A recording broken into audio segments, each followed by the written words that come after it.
Hello, guys. Let's get the audio check done real quick.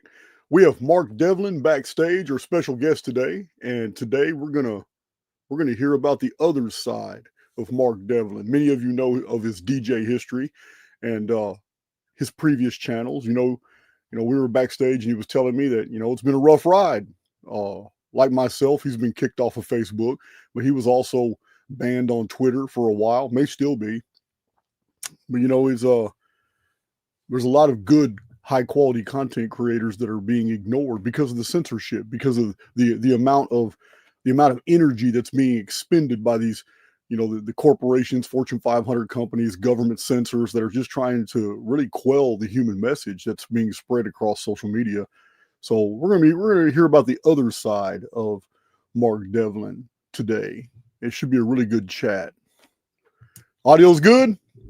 All right. Other than Archaix Underground and me spending this weekend catching up on a whole bunch of emails I've been ignoring, I don't really have any announcements. So without further ado, I'm going to bring our special guest in right here. How you doing, Mark? What's up, Jason? Good to be with you. Man, I'm always jealous of you guys coming on my channel with that superior audio. You sound so crisp.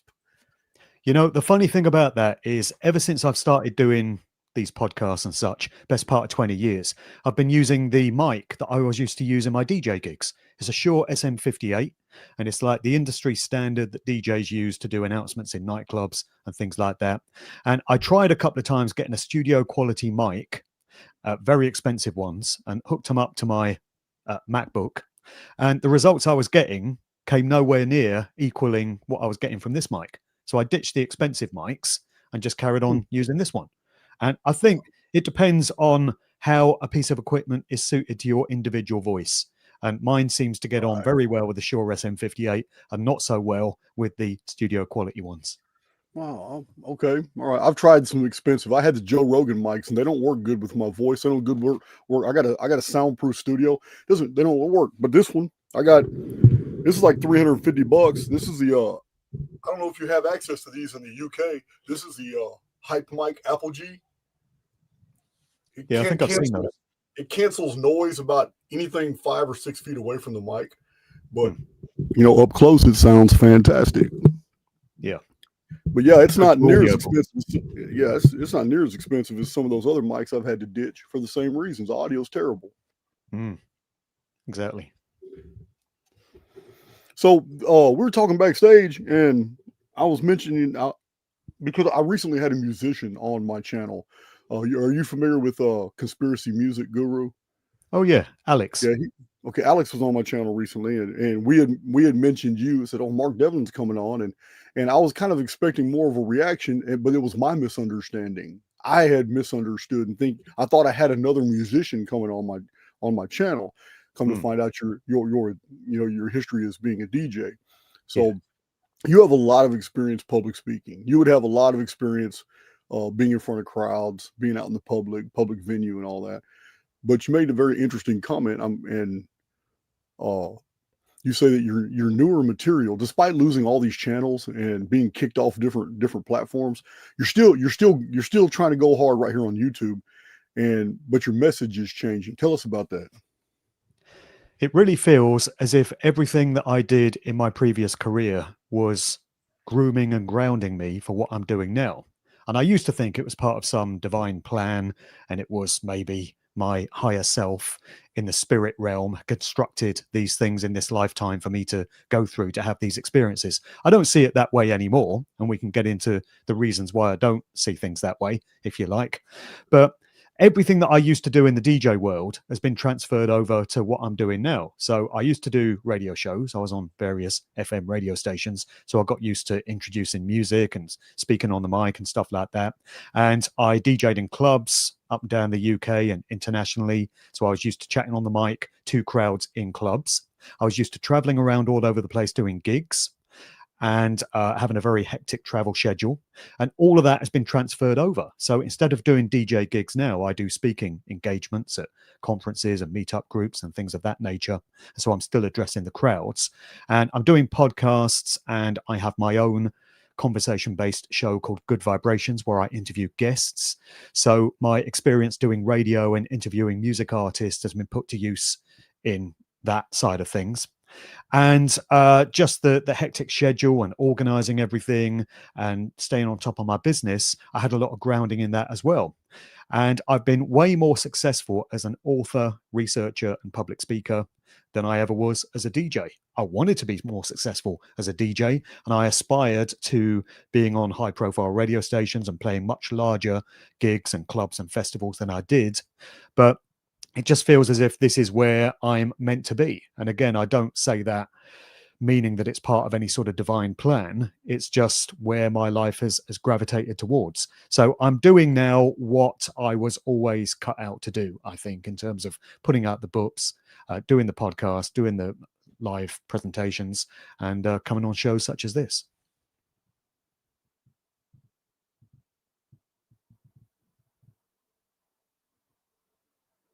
Are you still there?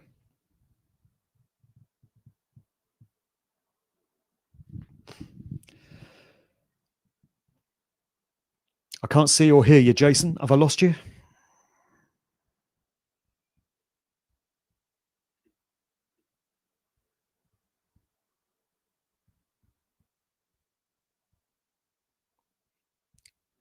Seems I lost you.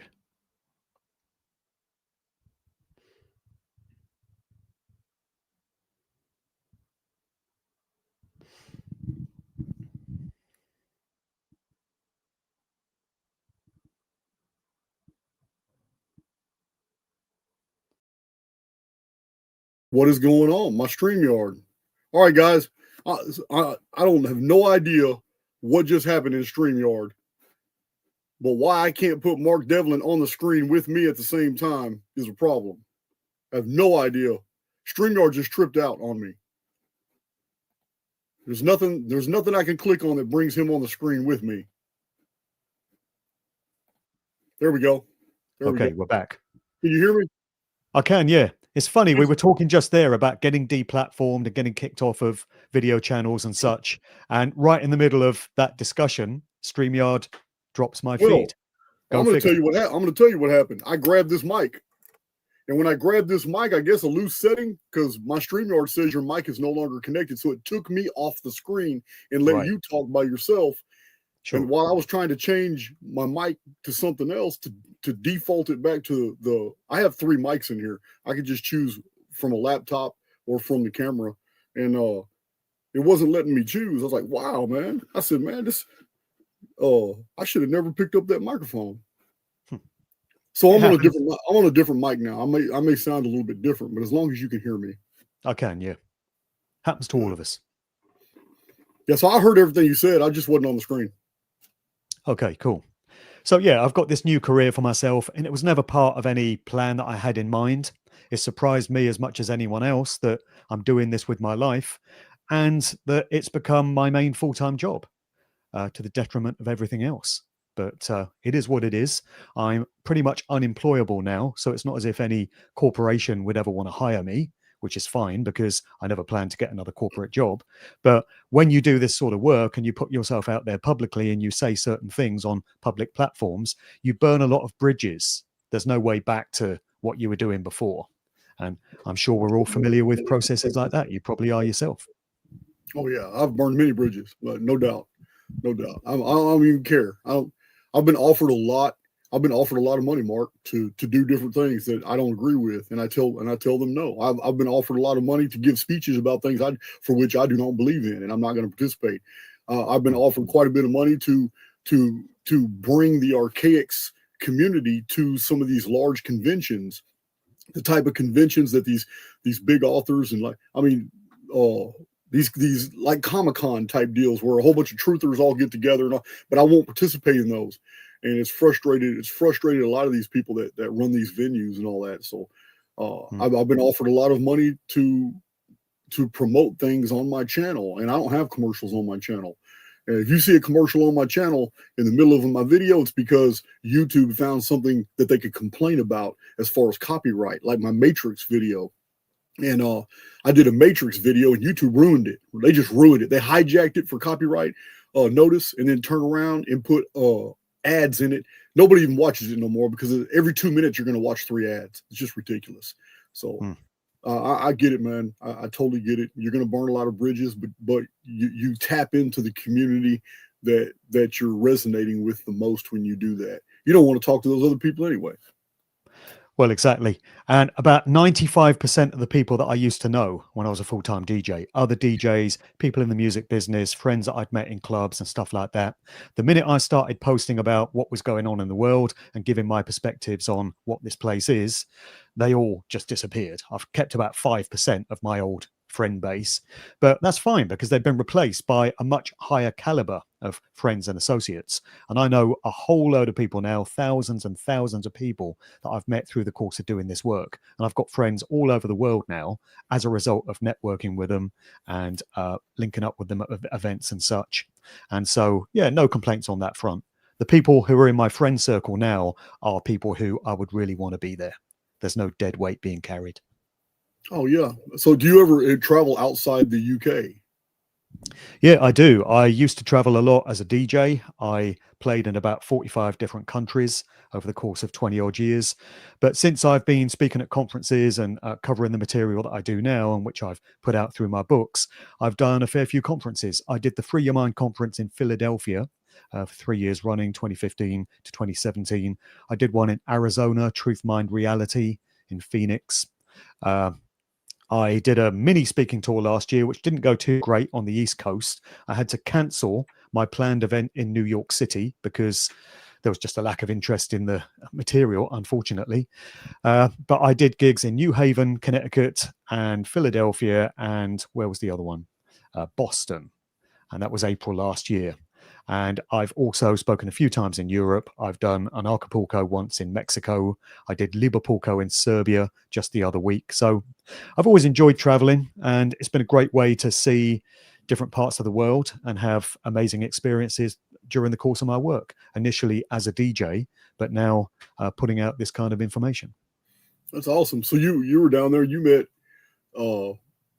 Dollar Vigilante, Max Egan. Yeah, they were in Serbia and they were in an Acapulco as well the time I was there. Yeah, I'm still on the fence about it. It has nothing to do with Acapulco. I've been invited twice, but it has nothing to do with the event itself. It has everything to do with me going to Mexico. Yeah, it's just not somewhat. I live in Texas, and about 20% of our population is Mexican and Hispanic, and I just know I just know it's a fundamentally different world down there, and you don't have the rights, privileges, and immunities in Mexico that you have in the United States. So, as a U.S. citizen, now if you're a Mexican citizen, it would be different. But yeah, you get in trouble down there in Mexico. Come to England, mate. See how you get on here. Yeah. Oh, you're in Greenland? No, England. Oh, England. Yeah. Well, I already know. I already know. I mean, things are not great here, I tell you. It's a different type of danger in Mexico than England. Yeah, the violence. There's a propensity for violence and restrictions and censorship in the UK.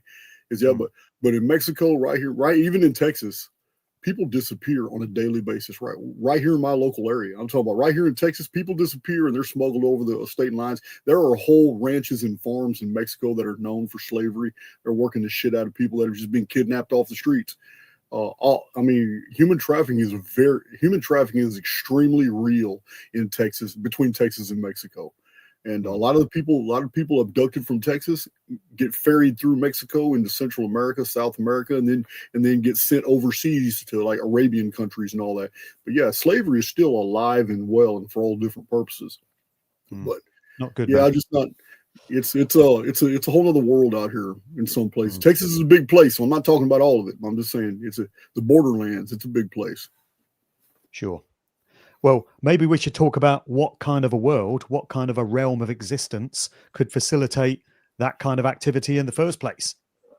Oh, this allow this to happen. Yeah, well, this construct to me, I think, is built by. I have two theories. One of them it was constructed by a demon that wants you to think it's a god. There you go. And this is why we have a predator versus prey ecosphere, and why everything is predicated on violence, and it's so normalized that we just call it Mother Nature, without actually processing how violent existence is. And my other theory is that we are inside of a mathematical construct. It is governed by a very evil and wicked or what we perceive to be a wicked artificial intelligence that is masquerading as deity, or wants us to believe that it's a deity. Either scenario to me is we're an evil construct. Yeah. Well, I think there's probably some overlap between those two scenarios, and maybe the truth lies somewhere between the two, because Oh I yeah, go no, along with both of those theories, actually, from the things that I've seen and things I've studied and thought processes I've been through in relatively recent times. So in January 2024, I started a series of what I term my God videos. And this was completely alternative information to what I was putting out about the music industry and the true nature of entertainment and popular culture and how that's been weaponized and used for mass mind control. I started to have some really big questions, pretty much the biggest questions that any human can ask during the course of these lifetimes. And I think when you've been in conspiracy research for long enough and you've been down hundreds of different rabbit holes, if you're going to go where the truth takes you, you're going to find that all roads eventually converge at one singular point, which is asking, what is this place in which we find ourselves? What is the true nature of this reality? Who are we? Where do we come from? Who or what created this realm? To what end? What were its motives? What happens to us when we leave these bodies? What lies beyond? There are no bigger questions that any human can ask. And yet so many people don't. And a lot of people that are caught up in alternative truth conspiracy research, they'll go into stuff like mind control, symbolism, secret societies, the banking and financial industry and all the scams that go on there, false flag terror, psyops and things of this nature. But they don't go where the road takes them ultimately, which is to ask what sort of existence, what sort of scenario could facilitate these scenarios to occur in the first place. And so that's where I went. And it was also based on a lot of personal experience and a lot of personal observation, because towards the end of 2023, I started noticing a direct correlation between the amount of good work and noble acts that you can try and put into the world, trying to make this place a little bit better, trying to help people, trying to do something constructive and uplifting and empowering for others, and the amount of shit that you reap as a direct result of doing so. And there is a measurable correlation between the two. See, I used to think that this is a world where if you aligned yourself with good deeds, good acts, if you tried to live a moral life in which you sought to do no harm to other living sentient beings, you would reap appropriate, what people refer to as karma. So good things would come your way. You would get your reward for making those decisions in your life. Whereas I used to believe that bad people that did harmful things to others would reap their karma and they would pay some sort of price, some sort of consequence for that. But when you actually observe what goes on in this place, and when you use the scientific method, see, if you're schooled in truth and conspiracy research, you hear all the time about how to discern truth. And you're taught that you employ the scientific method is something observable, testable, repeatable, and also the trivium method of truth discovery, grammar, logic, rhetoric. When you apply either of those processes to what we can see going on in this world, and you can test it out in your own life as a direct experiment, you find the opposite of the situation that I just outlined. Good people who try and help others and do no harm reap a whole load of crap and suffering and pain and hardship in their lives as a result of doing so. Whereas the bad people, the evil ones, the psychopaths, the Satanists that trample all over everybody else's rights and put great harm into the world, seem to do just fine, seem to get their rewards. You know, if we think back to the COVID situation of 5.5 years ago, how many of the instigators of that assault on everyone's rights and freedoms and a blatant psyop, the biggest psyop ever played on humanity, still no arrest. have spent a single day in jail? As far as I'm aware, not one of them. Yep. So from that, if we're going to be really honest about things and really mature about it, we have to conclude that karma does not work in the way that a lot of us have been trained to think it does. Consequentialism does not work in the way that a lot of us would like to prefer to think that it does. It's a devastating realization to come to, because you come to realize that this realm cannot be presided over or have been created by a benevolent, loving entity that has our best interests at heart. The alternative scenario becomes very probable, that it was created by, as you said, some sort of demonic entity, some sort of evil, malevolent being or force, and that the primary role of this earthly realm is to facilitate pain, suffering, and hardship. That's what it's here for. It's been programmed or coded, you could say, because I happen to think this is a mathematically coded reality as well. It's been set up to be that way. And from that perspective, you could say that it's working great. It's working just fine. It's delivering the results that the entity or the force that put it into place originally wanted. That's why there's always been suffering, there's always been pain, there's always been hardship, there's always been fear and trauma throughout known human history. And we never seem to go through periods where that gets alleviated. We might see minor little pockets of it here and there temporarily, but it's never lasting. And as far as we are aware, any point that we might choose to study in human history in the known timeline is going to throw up all kinds of war and famine and poverty and hardship and anguish all over the place. That is what this realm of existence was set up for. And it's not a comforting thought. It's not a welcome thought for many. It's not a discussion that many people want to have, because the implications of it are pretty dark and devastating. But as I say, if you're going to go where the evidence takes you, because it is an evidence-based conclusion to arrive at, then that is the conclusion that you have to draw, I feel. I have nothing to argue. I mean, from many different species of analysis and multiple different vantage points, I've arrived at the same conclusions. I tell my own community a lot, Mark, that the most miserable people you will ever see are those who think they're here to save the world.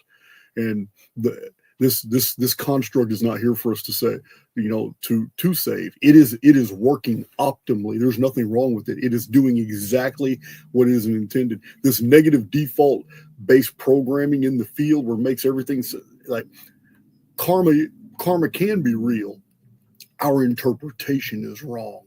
And what I mean is the system that's been set up is, when you try to project good out into the field, it doesn't do what you think. It's neutralized and it's reflected back on you in the personal. So you feel good and maybe some good things happen in your life, but you're not affecting the field like you think you are. But when you do harm, when you do anything in negative base emotions, the 7 deadly sins, when you're envious, when you're jealous, even murderous, this construct rewards you. And not only rewards you, but also further affects the field. You're right. It's definitely programmed to be negative. There is nothing sanctimonious, there is nothing sacred, there is nothing holy or good about the wolf rending the rabbit, about any creature having to tear apart another creature in order to maintain sustenance.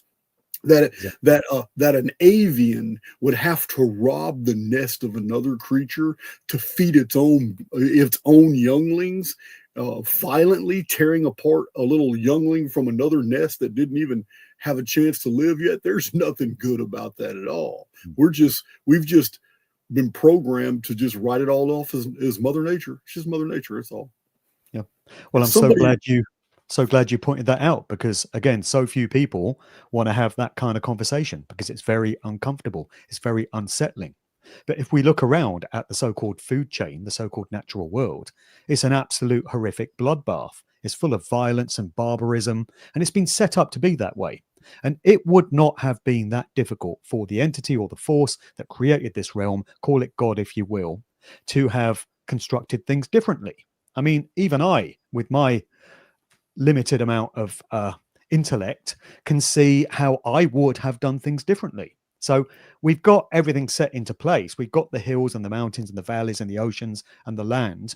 Why is it necessary then for living sentient beings to need to tear each other apart in horrific ways to feed each other? Why is it even necessary for these bodies, for the bodies of these living things, and for us as humans to need sustenance in that way? If we think about the way the human body is constructed, it's built to degrade and decline and decay. Yeah. It's why is it even necessary? One example, Mark. I just want to provide one example of how horrific this whole scenario is. Because this is all programming, because somebody had to knit all this into existence, everything that's in material reality was first a thought. It might not have been a human thought, but something thought something into existence for it to be coded, for it to appear in the materium, what we're experiencing now. If that's the case, then who in the hell, what kind of imagination would have ever come up with the idea of an arachnid being able to inject venom in a victim to keep the victim alive so it could be eaten alive? Crushed. Exactly. That's what spiders do. So it's like, wow. Yeah. That's so many other examples in nature of that kind of dynamic. Yeah. And even just thinking about the human body, how flawed it is. It's built to decay and degrade. And, if something doesn't get you along the way, some sort of disease or some sort of accident, then you're gradually going to go into decline in your older years. And you're not going to be capable of doing things that you could when you were younger. And you're literally going to be watching yourself wasting away in the mirror in front of you. So that's trauma for a start. That's psychological abuse. And just think about the digestive system that we have, the need to take in food, otherwise we perish. And then the need to pass it through waste, through disgusting, bacteria-ridden, unsanitary waste. We have to get rid of that stuff. Why was any of that necessary? I mean, I think I can see a much better way of doing things. How about having bodies that can either take in something like air, prana, pure energy as sustenance, and we don't actually need to feed on the bodies of other living sentient beings, or even plants. We don't need anything physical at all to take into these bodies. We can just get the sustenance from elsewhere. It's not that difficult to see how things could have been designed so much better and so much differently.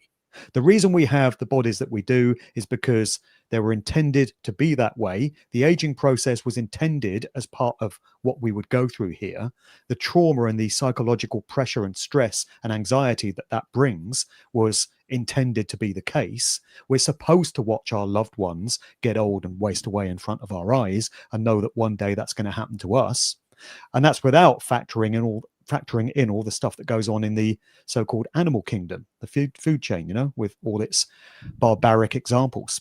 So it's very easy to see how things could have been done differently. And when you mention that to a lot of people, they say, oh, you're trying to make yourself God now. You think you're better than God. No, it's just that God didn't, or whatever we want to call God, whatever name we want to put on this entity, didn't do a very good job in the first place.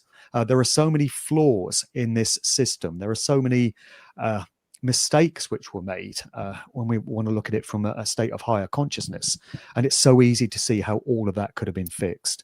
And another thing that people say when you try and point out that this world is predicated upon fear and pain and suffering, and it's designed to cultivate those states of emotion, they'll say, what about the beauty in nature? What about the majesty and the awe of something like a mountain range or an ocean or a hill or a valley or a forest? And yes, those things are clearly very beautiful, but nature has also been weaponized against us in the form of earthquakes, hurricanes, tidal waves, tsunamis, typhoons. These things can wreak havoc and cause violence and death and terror in large numbers of people. So nature's not entirely majestic and amazing. And just imagine that you were some sort of malevolent force or entity that wanted to create a realm where souls would come in and be forced to suffer and undergo pain and trauma and fear. You wouldn't want it to be too obvious that that's where these people are. So if it was all fire and brimstone and it was, sulfur and flames and burning and scorching everywhere and people screaming out in pain, it would be pretty obvious that you were in a hell realm. What better way to keep the fear and the pain and the suffering going than trying to convince people that they're not in a hell realm, they're actually in a really nice world where just every now and again some really bad things happen. So if you wanted to do that, if you wanted to gaslight and deceive millions of people into thinking that this world is basically okay and, you know, it's a nice place to live, you would want to have things like mountains and hills and valleys. You'd want parts of nature to look really majestic and amazing, so that people would draw the conclusion that the world is basically nice and is the obviously the construction of some loving, benevolent entity. It's all part of the lies and the deception that are built into this realm and coded into it in my book. And it's a better way of ensuring that the non-stop supply of fear-based energy continues by making people think that this is a nice place to be and is our natural home. It's anything Well, yeah, this is a good example of an environment creating a feedback loop for which the participants fuel the environment itself by belief, behavior, and what they're doing. And in Archaix, I have defined this as dungeon programming, and it's anytime a collective of souls actually start believing in the same scenario, they start participating in the construct in certain practices. I'll give you an example. Southern Baptist Christian. There's like 5 times a week. You know, most of them 3 times a week, but the real diehard ones 5 times a week. They're going to get together. It's going to get Sunday morning Bible study, and then big church on Sunday, and then on Wednesday it's going to be the church brunch, like in a basement or something. Friday night youth activities, Saturday youth activities and choir practices and advanced Bible studies, and then Sunday it starts all over again. So this type of participation, the construct itself is going to begin feeding you the very things that you've already invested your faith in. Therefore, it becomes a feedback loop. And you come into contact with other souls that have the same beliefs. The conversations are basically the same. New material isn't really added into the feedback loop. It's not needed. You have accepted certain things to be true, and therefore they become a part of your programming. And reality itself, it knits for you the very things that will justify those beliefs that you have already assumed. So in dungeon programming, you haven't said a single thing I disagree with. I don't know where you're going with this, but I absolutely 100% agree about the construct being negative default programming, and that it is a predator versus prey ecosphere, and that it is dark, and yet it is also created with programming to make it so believable. And that's the aesthetics. The aesthetics are a part of the deception in order for you to understand that this is a real and believable experience. I don't know what your trajectory with this information is. Mine may be very different. So I'm gonna wait, and I'm gonna tell you mine toward the end of the video. But so far, 100% on board. I don't really focus on the negative, but I agree with you. It's all there. Yeah. Well, I concur with what you've just said there about the dungeon programming, because that chimes with the way I see things and the idea of this being a mathematically coded realm. And I do want to get into some more positive sort of slants to this conversation towards the end, because I'm aware that it can sound very doom laden, and obviously this information is very negative and very dark. And a lot of times when I try and strike up conversations with people about it, they try and attack me for being too dark and too negative. And it's a very strange thing, because it wasn't me who created this construct. Right. I'm merely reporting what I've found. If you want to get mad at someone or something, how about getting mad at the sick, psychopathic, mentally ill demon that created this construct in the first place, whoever or wherever or whatever that may be? So, yeah, I want to try and take this conversation in some more positive directions as we progress.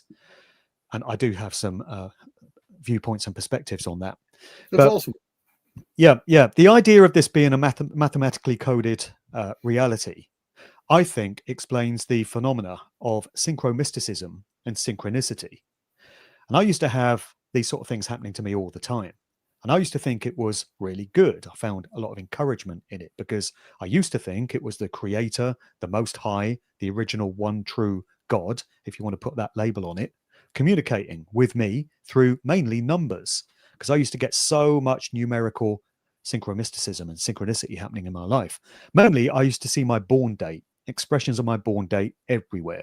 So every time I looked at a watch or a clock or a DVD counter or the mileometer on my car, it would be my born date. And there were other numbers that used to crop up all the time. And there's such an insane amount of numerical synchronicity in my family in terms of the born dates of the family members. So you can take the born date of a particular family member and add it to somebody else's born date. And what you come up with is the born date of a third family member. And you can do this with all family members, and all the numbers get checked off, and there are no redundant numbers, nothing extra at the end of it. They all fit perfectly. And I used to think, oh, this is wonderful. This is great. This is a message from creation. These days, I see it in a slightly more sinister sort of framing, because I see it as an expression of the coding of this realm. So it's happening on an unseen level. Most of us are not aware of this phenomenon happening from day to day, but we do see the expressions of it in the way it plays out in our lives. And it's entirely consistent with, you can call it a simulation, you could call it a virtual reality, video game type existence in which we find. Uh-oh, hope they're not EMP in the UK. If you can hear me, Mark, your screen froze. Your maybe you're having a Wi-Fi problem. When this happens, Mark, if you're listening to the show, you can exit and use the same link and come right back in.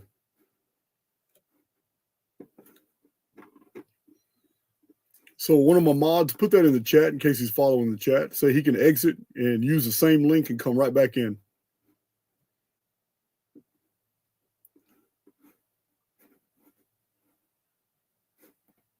All right, let's see.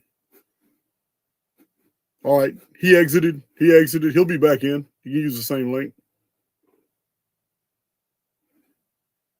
Programmer turned him off. Yeah, I'm on board. I absolutely agree. I mean, you guys already know my vantage point that there's a reason.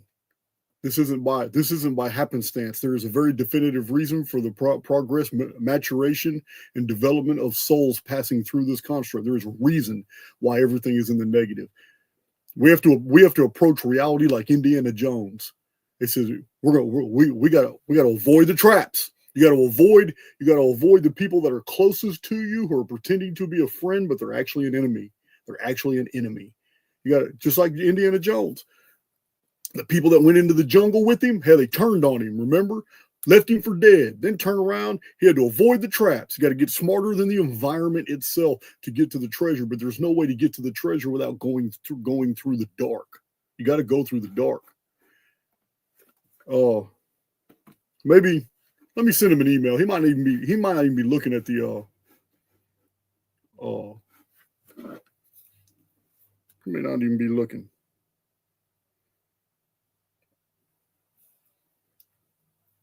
He may not know he can use that same link. This is the second time we tried to get Mark on the channel. It's like, well, send him a quick email and say, because he got time, something happened, his screen went out, but tell him he can use the same link and come right back in. Okay. Thanks. Big John takes care of all my scheduling. He's in communication with a whole lot of people. We got a long list of people coming on this channel, and we're still trying to get more.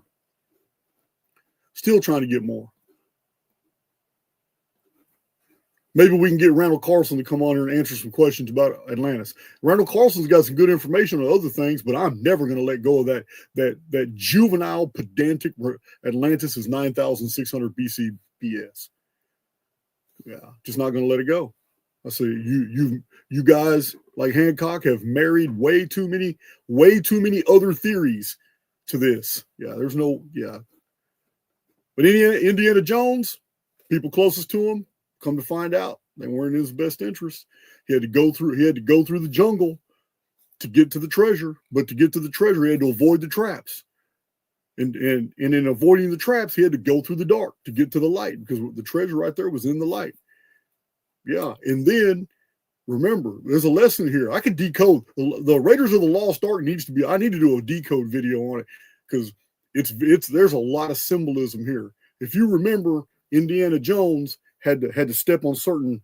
He had to walk the right path to get to the treasure. When he got to the treasure, which was on a pedestal, This golden monkey face, remember, he wasn't allowed to take it without providing equal value.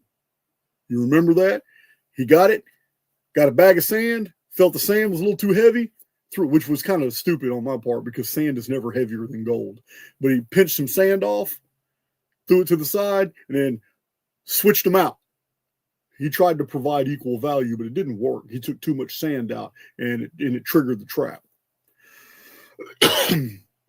So we're still waiting on Mark Devlin to use the StreamYard link and come back in.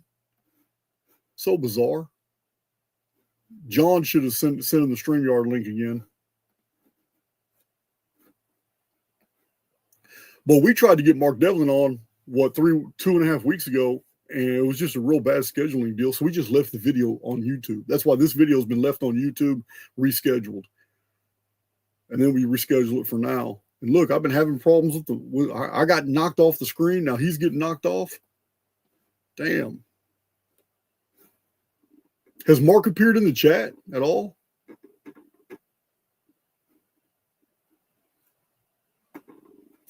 Pamela, Mark hit a nerve. Yeah, man. Yeah, man. And conversation just getting good too. No, so he just totally watch it be something simple, because simple is how I always mess up. Watch it be something simple. We'll hear from him later on. I can't believe I left my computer unplugged or whatever. You know what I mean? It's going to be something simple. So continuing in that vein, continuing in if he doesn't come back, we will certainly reschedule to continue this conversation. This is a very interesting man. So, but to continue in this vein, I am 100% on board with what he is talking about, what he's describing about reality. I don't know the direction he's going. He says he's going to get spiritual. And he told me from the beginning of the video, when we were backstage, we talked for about 6 minutes, and he said, "Hey man, sometimes people perceive me to be dark and all that, but you got to just hear me out, because when I get toward the end of my video, man, this is where I'm at now, man, and it's very spiritual. But in order to get there, we got to understand where we're at." I'm like, "Damn, man, you're like talking to me. You're talking to Jason. You're talking to Archaix." I said, "You're not going to sell me this stuff. I've already bought it. So it's I'm of the opinion that this experience is necessary. I'm of the opinion that you and I come from somewhere else.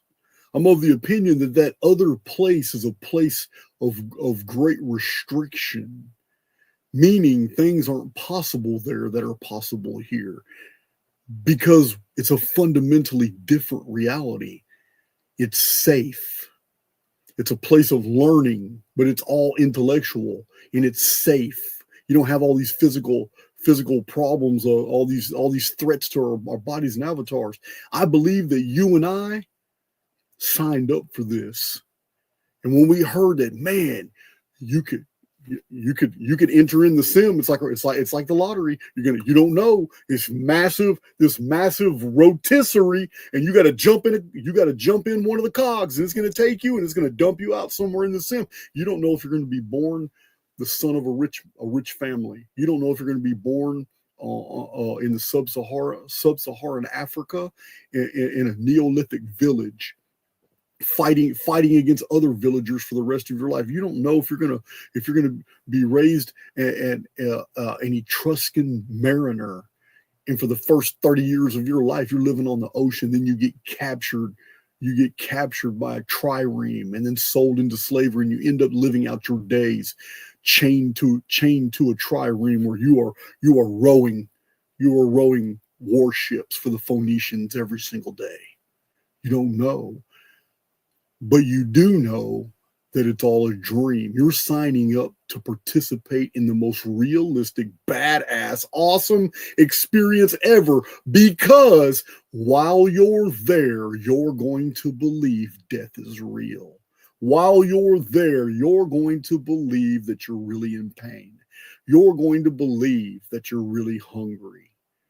You're going to have multiple experiences from multiple different timelines and periods, and it's going to be so real to you. But while you're there, you can experience all these things, and you're never in any real danger, because the you is the immortal within, and you're wearing a part of the construct itself.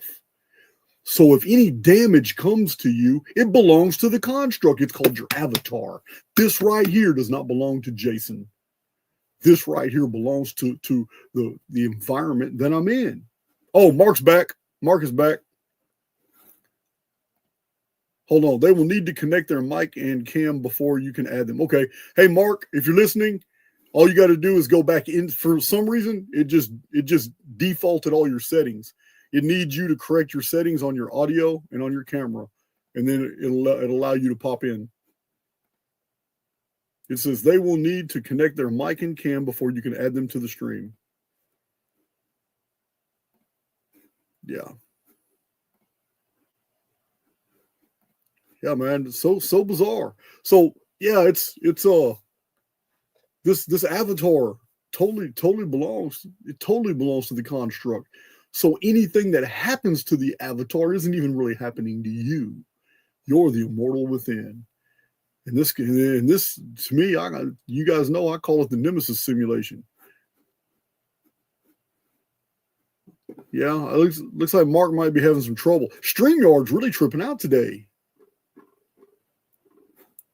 It says right here on my screen, they will need to connect their mic and camera before you can add them to the stream. I see Mark Devlin's name down here, but for some reason, it's not letting me add him to the screen. This is just so bizarre today. I'm patient. I'm in no hurry. The day is yours, Mark, whenever you can get this figured out.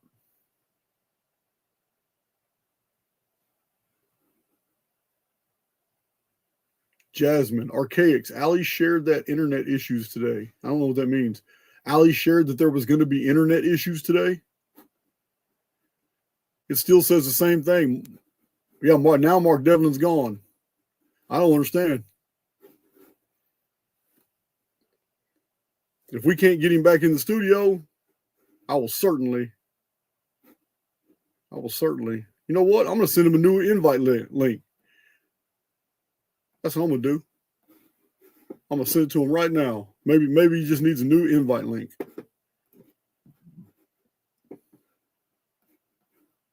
Who knows? Maybe I should send it to John. Let's see, Mark Devlin. I don't have his email, so I got to do it. I got to send it to John.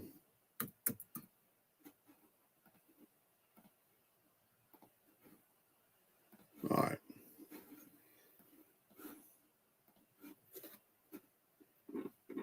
When I got out of prison, 2016, I was on house arrest for 14 months. During that 14 months is when I taught myself Excel and Microsoft Word. Most people find this hard to believe, but they don't even know the capabilities were there. But Microsoft Word is how I do all my video. All my thumbnails. 100% of all my thumbnails of my entire channel. Everything you see in the thumbnails, all the image manipulation, everything I do from my video covers is all done in Microsoft Word. Most people don't even know Microsoft Word has all kinds of image manipulation tools if you know how to use them. And I taught myself. Because in 2016, I didn't even know, coming out of prison, that there was other alternatives. I had taken several crash courses in Microsoft Word. I wanted to know everything because I'm a writer. I wanted to know everything about Microsoft Word, and I kept coming across image deals. So I watched tutorials, and then I ordered a book off Amazon that was like a tutorial. And I've never done image manipulation outside of Microsoft Word. Look at my thumbnails for my videos on YouTube. It's hard to believe, but all those thumbnails are done using Microsoft Word. You can import new fonts. You can change everything about an image. Man, it looks like Mark's having problems coming in.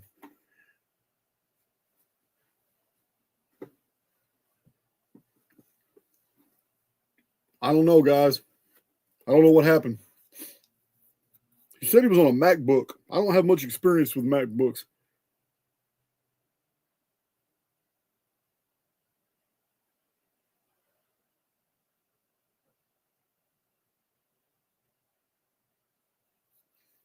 We'll try one more time.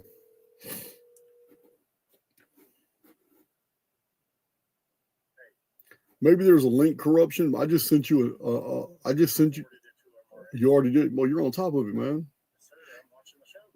Yeah, I can't. I don't know what's going on.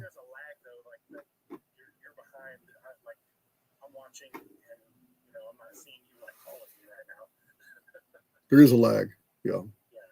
But he hasn't. He appeared in the studio, but it said that he had to turn on his mic in his camera settings. So StreamYard literally sent me into default earlier, and now it sent him into default. Yeah, man. All right. We'll invite him back to the. If he can't get in, we'll just invite him back to the channel. We'll have another conversation. All righty. Well, so if he pops back up in the chat, I'll see him down there and I'll pop him in. But I don't know. But concerning the direction he was going to go into a more positive direction. It just sometimes that's what you have to do. Oh man, come on, man. Who said that? Antheon. He's been arrested by UK police for criticizing reality. Yeah. You know what? I think I'm supposed to have I think I'm supposed to go on Funky Prepper's channel, but I don't know how bad they're policing in the UK. I just don't know. Amazon's server is down right now, so that could be it. Could be all kinds of internet problems. Yeah. Weren't banks supposed to be down for 2 days this month? They're switching over their system. It's an internal bank communication system. They're switching over, getting ready for some big switch in November. I don't know, but anyway, so we maintain what we're talking about. It's like the movie Indiana Jones.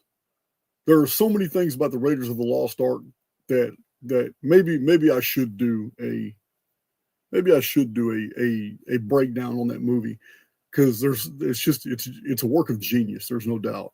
The story was a work of genius. Do I believe there's an Ark of the Covenant? Absolutely not. Do I believe Ron Wyatt actually found the Ark of the Covenant and the Israeli government came in here and hijacked it all? Absolutely not. Do I believe Ron Wyatt found something of archaeological value in Israel and the Israeli government took it over? Of course I do. Of course, the man wasn't a liar. He was just wrong he got too excited. He didn't find the Ark of the Covenant. Yeah, I don't even believe the Ark of the Covenant would have been buried somewhere in Jerusalem, because Ron Wyatt's theory was that the Ark of the Covenant was underneath Golgotha Hill, and that the earthquake split Golgotha Hill when he was being crucified, and the blood of Jesus actually dashed onto the mercy seat. Well, that's some Indiana Jones stuff there. Yeah, I'm not going to believe any of that, because one, Jesus was a literary masterpiece, not actual literal history. Oh, we've got Mr. Devlin back in again. This time his mic and his deal working. Oh, mate, what a total and utter joke. What a complete and utter farce. Dude, I just found out that there's a lot of outages worldwide. Like Amazon's out. Yeah. So all kinds of things going on the internet right now. I heard about that as well. So I was in the middle of talking to you, and suddenly the image froze on my screen, and I wasn't getting any reaction from anything that I was doing. And I was using the trackpad on my MacBook, and it just started getting a mind of its own. It was going all over the place. I wasn't controlling it. It's like it's being controlled from somewhere else. Yeah, then, AIX doesn't like you talking bad about it, man. You've been talking bad about artificial intelligence X. I actually think this is it. And then my computer completely died. So I've had to rejoin you on a different laptop altogether, and I had to power it up, which is why it took so long. But I actually think that this construct doesn't like conversations like this going ahead. And I actually think it causes problems like this to occur. And people might say I'm being too conspiratorial or too paranoid in saying something like that. But again, I think it's all down to the coding. And I don't think it's necessary for any sort of entity to be presiding over what goes on here in real time and looking down and studying it and causing these things to happen, because it's been automated. I think this is a system which runs akin to an AI construct. And it's been automated and coded and programmed to facilitate certain outcomes and to prevent certain other ones from taking place. And so, because we were having a really positive and constructive and useful conversation, I think that the coding of this place saw to it that that conversation was nipped in the bud. And of course, we can resume now, but we've lost the flow now, so we're not going to get back in the run of how things were running previously. But I think that's what's going on here. I don't have a problem with it. I kept everybody entertained talking about Raiders of the Lost Ark and how the movie itself, Harrison Ford, you got to treat life like Harrison Ford did. You got to avoid the traps. You got to watch out. The people closest to you are probably going to turn on you. So you got to go through the darkness. And I was using it as an illustration for what you're doing. Your description of reality is basically taking us through the dark before you start giving us some enlightenment. And it's exactly what Harrison Ford had to do. He had to go through the dark of the tunnels, avoid the traps, step on just the right stones in order to get to the light area where the treasure was. And then when he found the treasure, he had to provide equal value for it. He couldn't just take it. He had to provide a bag of sand, make sure he didn't trigger the trap. But he triggered it anyway. So I was just giving them some illustrations while you were gone. Yeah, I felt fairly confident that you'd be holding the fort in a good way for those minutes. Yeah. Never any shortage of things to say about all this stuff, right? Oh man, you know what? I've been called a big mouth and far worse. You know what I mean? I'll talk forever. I was just about to mention before I cut off, actually, I'm not sure what point I got to, but the most recent video that I did in my God series, I included some excerpts from a little known movie from 1998 called Pi, simply P-I, Pi, directed by Darren Aronofsky. Are you familiar with that one? No, I'm not. Yeah, I first saw this when I was in New York in 1998 when it came out. And this is the first time in 27 years that I've seen the film. But it did have quite a profound impact on me back then. I wasn't looking at any of this stuff in those times, and I wasn't researching the subject areas that I now am. But that movie always kind of stayed with me. And in it, you've got this mathematical genius. He's like bipolar, and he's got OCD, and he's got all kinds of mental issues, but he's a mathematical genius, and he is of the view that this universe is constructed around numbers, through number.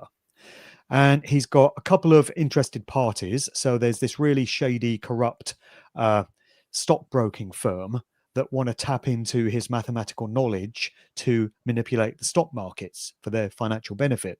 And then you've got this Jewish guy from a group of that are into Jewish mysticism, like a sect, and they want to tap into his knowledge because they believe through their holy book, the Torah, that God, the original prime creator of this reality, based everything on number, and it expresses itself through things like the transcendental number of pi, 3.14, and off into infinity, and the golden ratio and the Fibonacci sequence.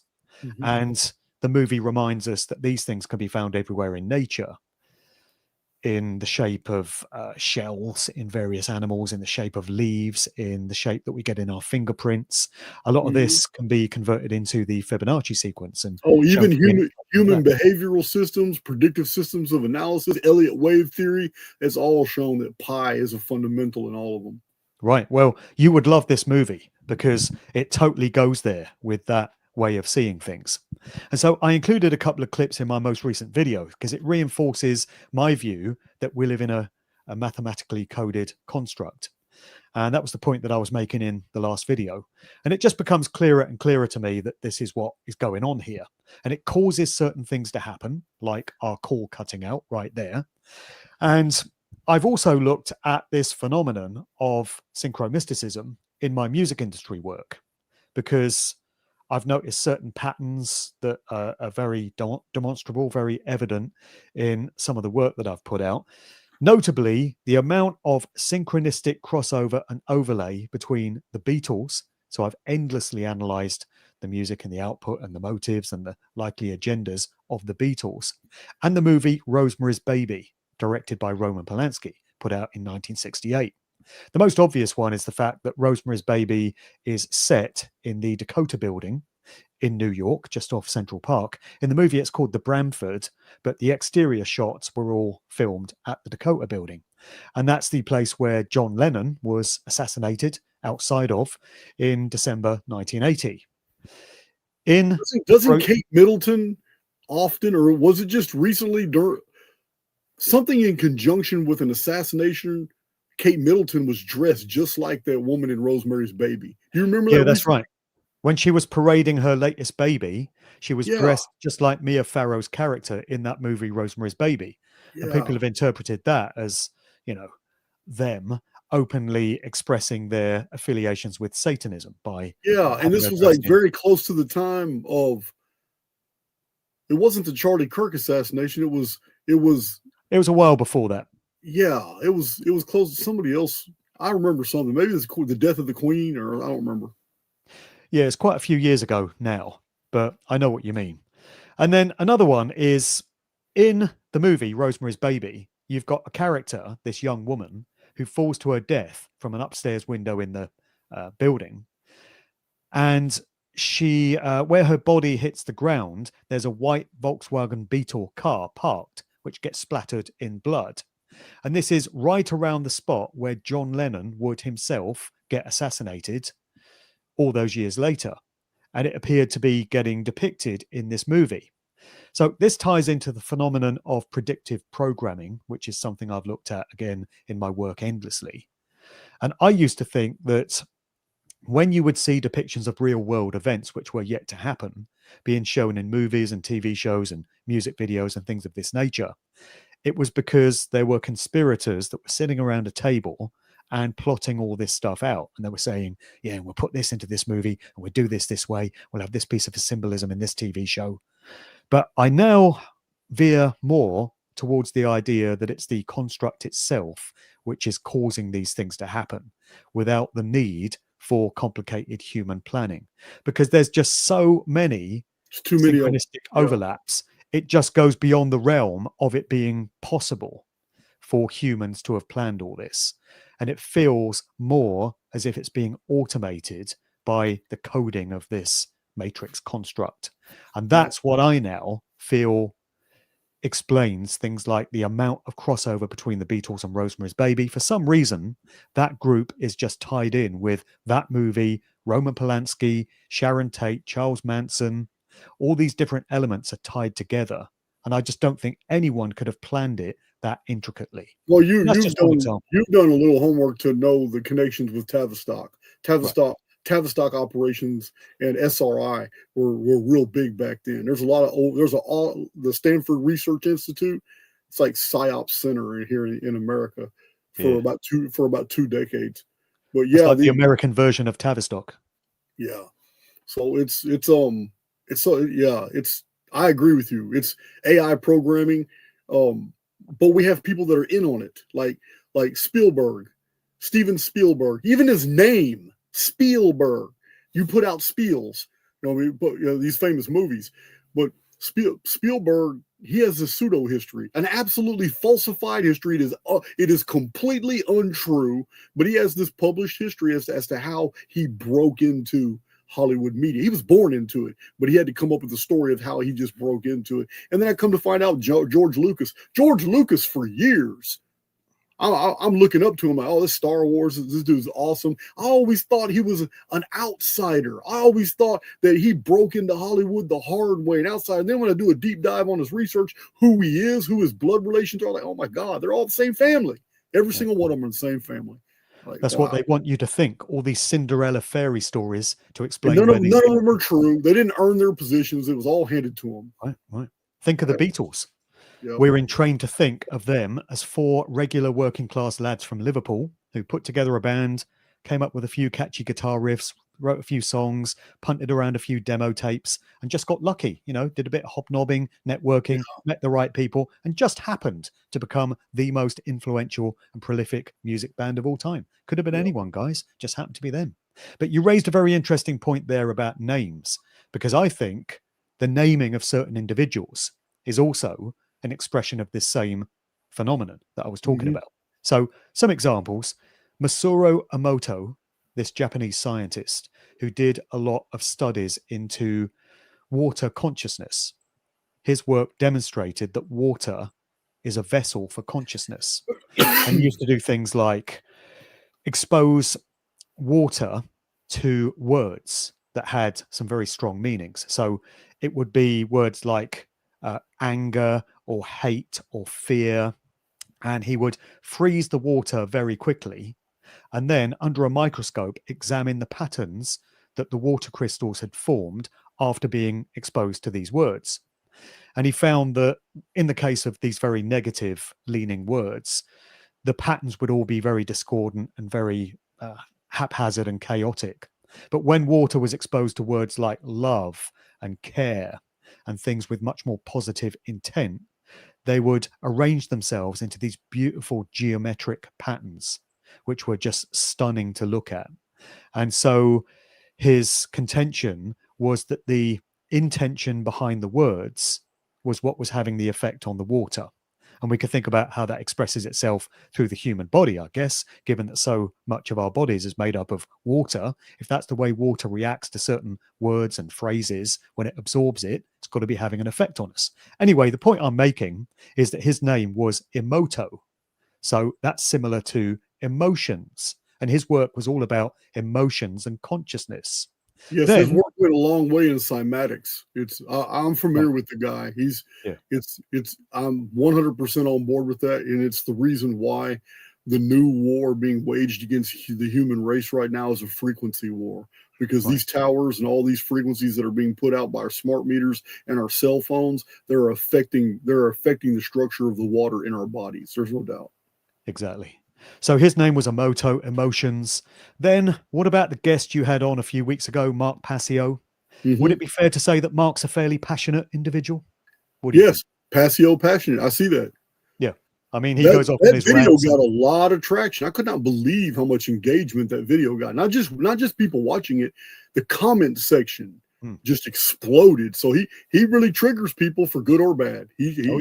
He's a polarizing individual, and it's very reflected in that comment section.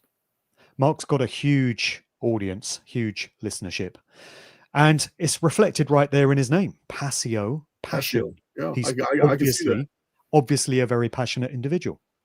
And then you've got my name, and people like to think that they find all sorts of meaning in my name, Mark Devlin, because I talk about Satanism and the dark occult and symbolism as it expresses itself in music videos and live stage shows and things of this nature. People think they're being really clever and incisive when they say, he's telling you, he's revealing what he is.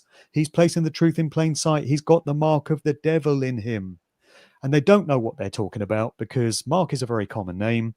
And Devlin, as I've explained many times, is derived from Gaelic. The original Gaelic name was spelt Diobhlain. So the BH is what gives the V sound, but there was no V there in the original Gaelic. And it's just been anglicized into Devlin. And people think because it sounds quite similar to devil, that's what my name means. I don't know if there's some sort of trickery going on the part of the universe or creation or the construct in me having been given that name or adopted that name, but it just goes to illustrate how even the names of certain individuals seem to reflect something about their personality or their work, because certainly I look into things of this nature, and so that's where the relevance comes from, I guess. And there are probably many more examples of it that people could come up with. But for me, nothing happens by accident. And I used to think it was all down to energy, frequency, and vibration, in the words of Nikola Tesla. I think that still occurs to a certain degree, but I think it could be more adequately explained by expressing it as computer coding, AI type coding, which is what I see that. the building blocks of this simulation. I see that. I would have thought Devlin was more like would have been closer to like Devonshire. But then again, you make a good point about the V. Up till 450 years ago, it wasn't a letter. So, uh, what would Devonshire be? Devonshire. What would that be like? Yeah, well, How Devon's a county in southwest England, so it's just a big so part how of would it land. really how would it be really pronounced? Down if prior to the incorporation and Anglo and turning the V into a hard sound, what Well, would I it be? don't know. Down? I only know You it as know? Devon. I don't know how people would have said it before that. Oh, okay. All right. Hmm. Yeah, the English had, the Normans, uh, I mean, first it was Anglo-Saxons, Jutes, Normans. Then after the Normans, prior to the Normans were Vikings, but prior to them, it was other Vikings. I said, you guys have had a lot of different types of blood, but it's almost all, until recently, it's all been Europoid. Yeah. Well, England is actually derived from Engelland, and the German word Engel means angel. So England is basically land of the angels. But we can ask ourselves what sort of angels we're talking about. Maybe not the type with harps and wings that make us feel all warm and fuzzy inside. Maybe it's a different kind of angel. And maybe this harks back to the true nature of whatever entity or force created this place. Yeah, I've done a little research. I have a dictionary from like 1910 called the Dictionary of First Names. I looked up Jason, it's healer, Greek. I looked up my middle name is Matthew, it's teacher.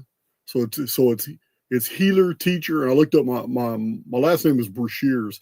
It derives from Brassier, which is a Dutch name, and it's a brass worker, somebody who just works with brass. Hmm. But I've looked up my names too, just out of curiosity. Yeah. There's a lot of clues in names, a lot of clues in language, and a lot of clues in numbers. I think they're everywhere if we pay attention to them. Yeah, everything's codified. Everything's codified in alphabet. And I mean, even our alphabetical designations can give be given numerical values. Right. I mean, I just had Logan on my channel. That's what he does. To him, the entire construct is decoded through gematria. So that's what gematria is basically looking at the alphanumeric coding of the construct. Yeah, I'm familiar with that. There was a guy I used to study called Marty Leeds who got into all that stuff. And I remember years ago learning from him that the word Jesus in Jewish gematria translates as 45666. That's an interesting last three figures there. And then I learned that 6 times 6 times 6 is 216. And 216 actually figures in the narrative to that movie I mentioned, Pi, because this Jewish sect are trying to establish the real true name of God. And they've said it's 216 characters long.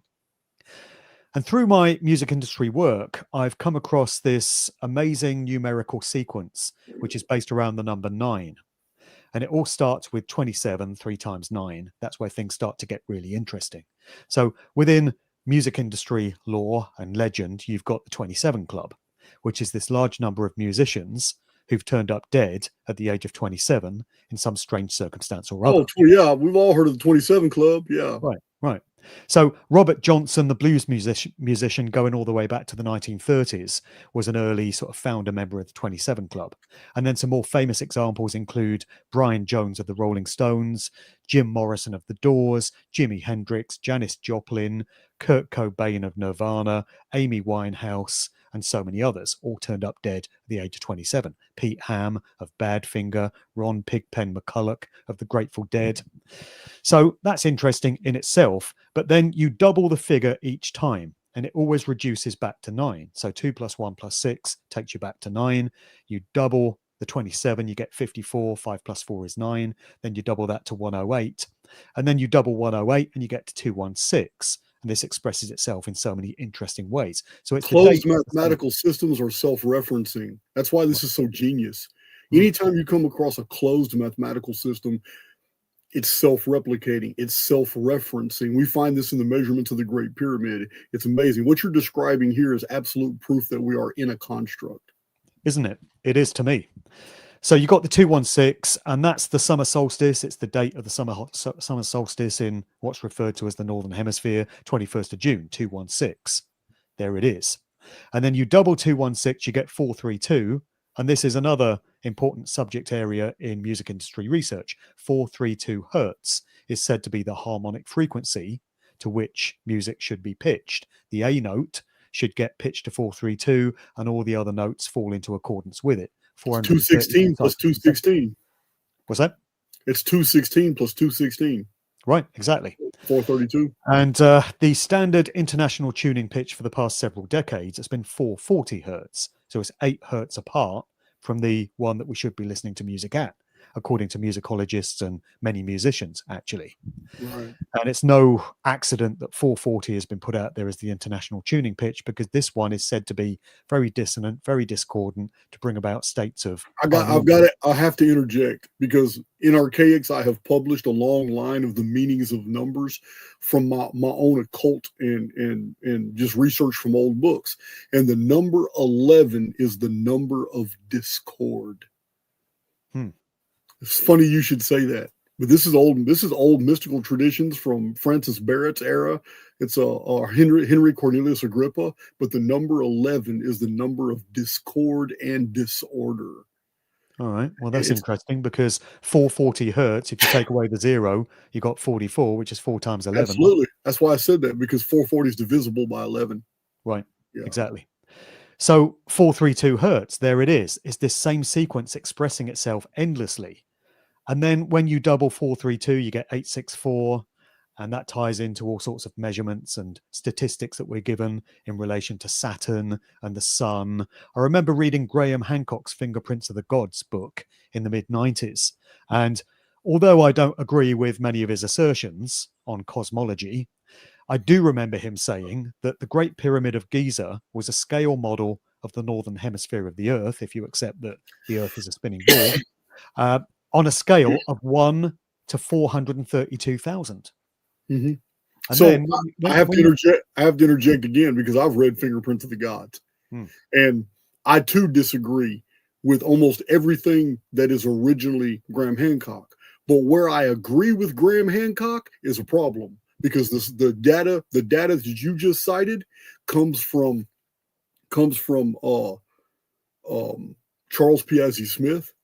From 100 years earlier, it comes from engineer David Davidson in 1926 about the scale model of the northern hemisphere being at that ratio. The problem I have with Graham Hancock is that greater minds than his already published all these things for which he got the credit for, and yet what he introduces in between all these facts is just such utter BS. So you triggered me by mentioning Graham Hancock on my channel. I'm just telling you that now. Yeah. I'm not with Graham Hancock on a lot of what he puts out, but I just mentioned that figure because it's interesting that it cropped up in those circumstances. Absolutely. And then when you think of what we're told about astrological ages, 2,160 years. There's that same number, 216, reducing back down to 9. We're told that we're supposed to be in a transition between the age of Aquarius and coming out of Pisces into Aquarius. Nobody seems to know exactly when that process started, or even if we're there yet. Are you trying to acquire more information on the number 216? Are you trying to create a data set on that? Do you want some? I have fascinating information. Always happy to hear more about 216. It's a fascinating on that number, because the oldest and most earliest timekeeping system that we have ever come across is called the Anuna-Ner system, and in Sumerian it's capital N-E-R. It's a Ner. So this is I'm not going to take too long with this, but it is the oldest verifiable system, and it's a system that has great resistance and scholarship.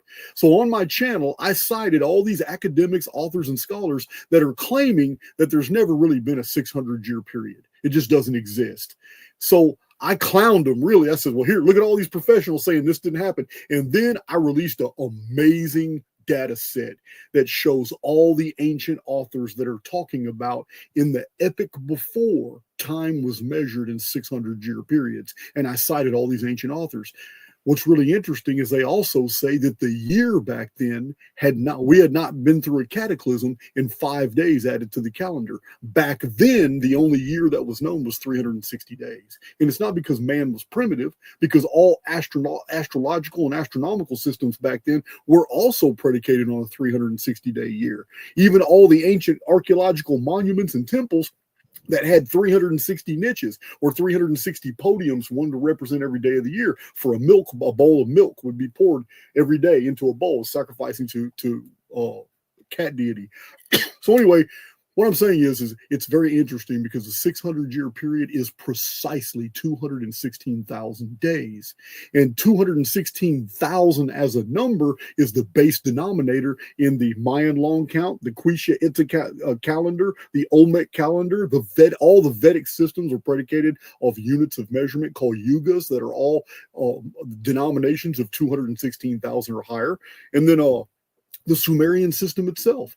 The Sumerian system itself was based off these periods of 216,000 shars, but it's only 600 years. It's a 600-year period called the Ner. I'm just going to let you know about the number 216 was the epic number for timekeeping systems in the pre-cataclysm world.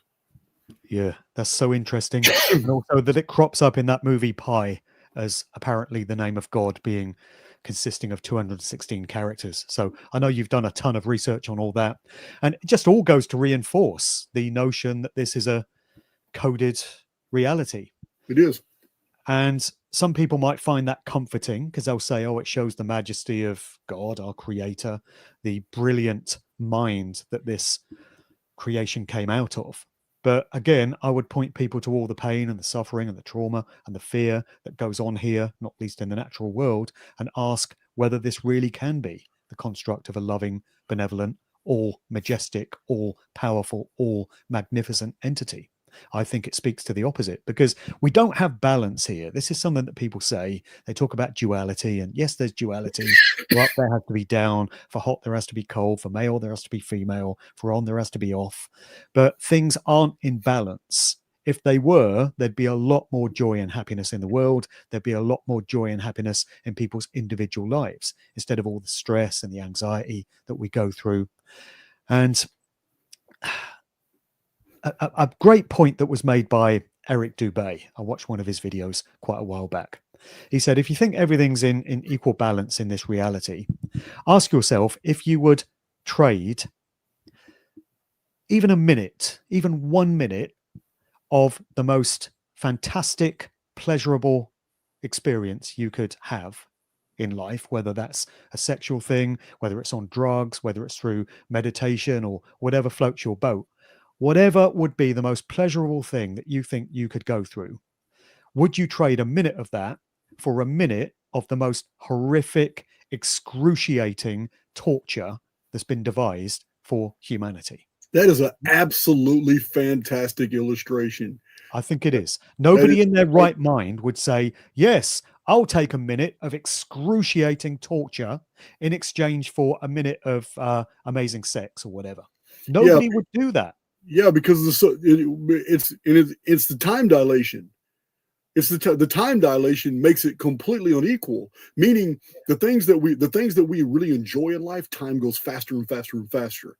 Like when you're having fun, time flies when you're having fun. It's an old colloquial. So, but when you're under duress, time seems to slow, and it's when you're So, like if you're if you're being tortured, that time for you would seem like forever. In a minute, each second that passes makes it feels like that is such a hey, much kudos to Eric Dubay or Dubai. I'm not for sure how to pronounce his name. Yeah, Dubay. Is it Dubay? Yeah, much kudos. That is a fantastic illustration. It really is, and it tells us so much. It just reminds us that things aren't in balance everywhere in nature. That is not balance. The scales are always tipped in the direction of fear, pain, and suffering, because that's what I call this realm. That's what whatever force or entity created this realm wants. Absolutely. That's what this place is for, is to generate all of that. So there can never be too much joy and happiness. All of that is kept in check, which is why whenever you've found in human history any brief little pocket of apparent joy being experienced by many people, peace, happiness, it never lasts for long. Listen, Mark, Frederick Nietzsche nailed it in the 1890s. Frederick Nietzsche says, when a matter becomes clear, it ceases to concern us. There is no long standing with euphoria. When you feel something really, really good, it's very temporal. It's very short lived. And then it's just something you assume to be true. Like if you make a discovery you're very happy about, it's over with. An hour later, it's just something now you know, not something you're excited about anymore. Yeah, true euphoria is very, very finite. I mean, it happens. You're really super excited about something, and it's over with. So it's always kind of anticlimactic. Yeah, the more we process this, the more I talk to you about this, the more I'm seeing evidence of something that I've already been promoting, which is negative default programming. That there is a substrate of negativity that overwrites every experience in the construct. It's amazing. Exactly. And some people might consider it an act of genius on the part of the architect for having put into place a system which self-governs itself in this way, so it doesn't need anyone presiding over it. I mean, an analogy I've often used is if you think of a really functional website, such as an airline website.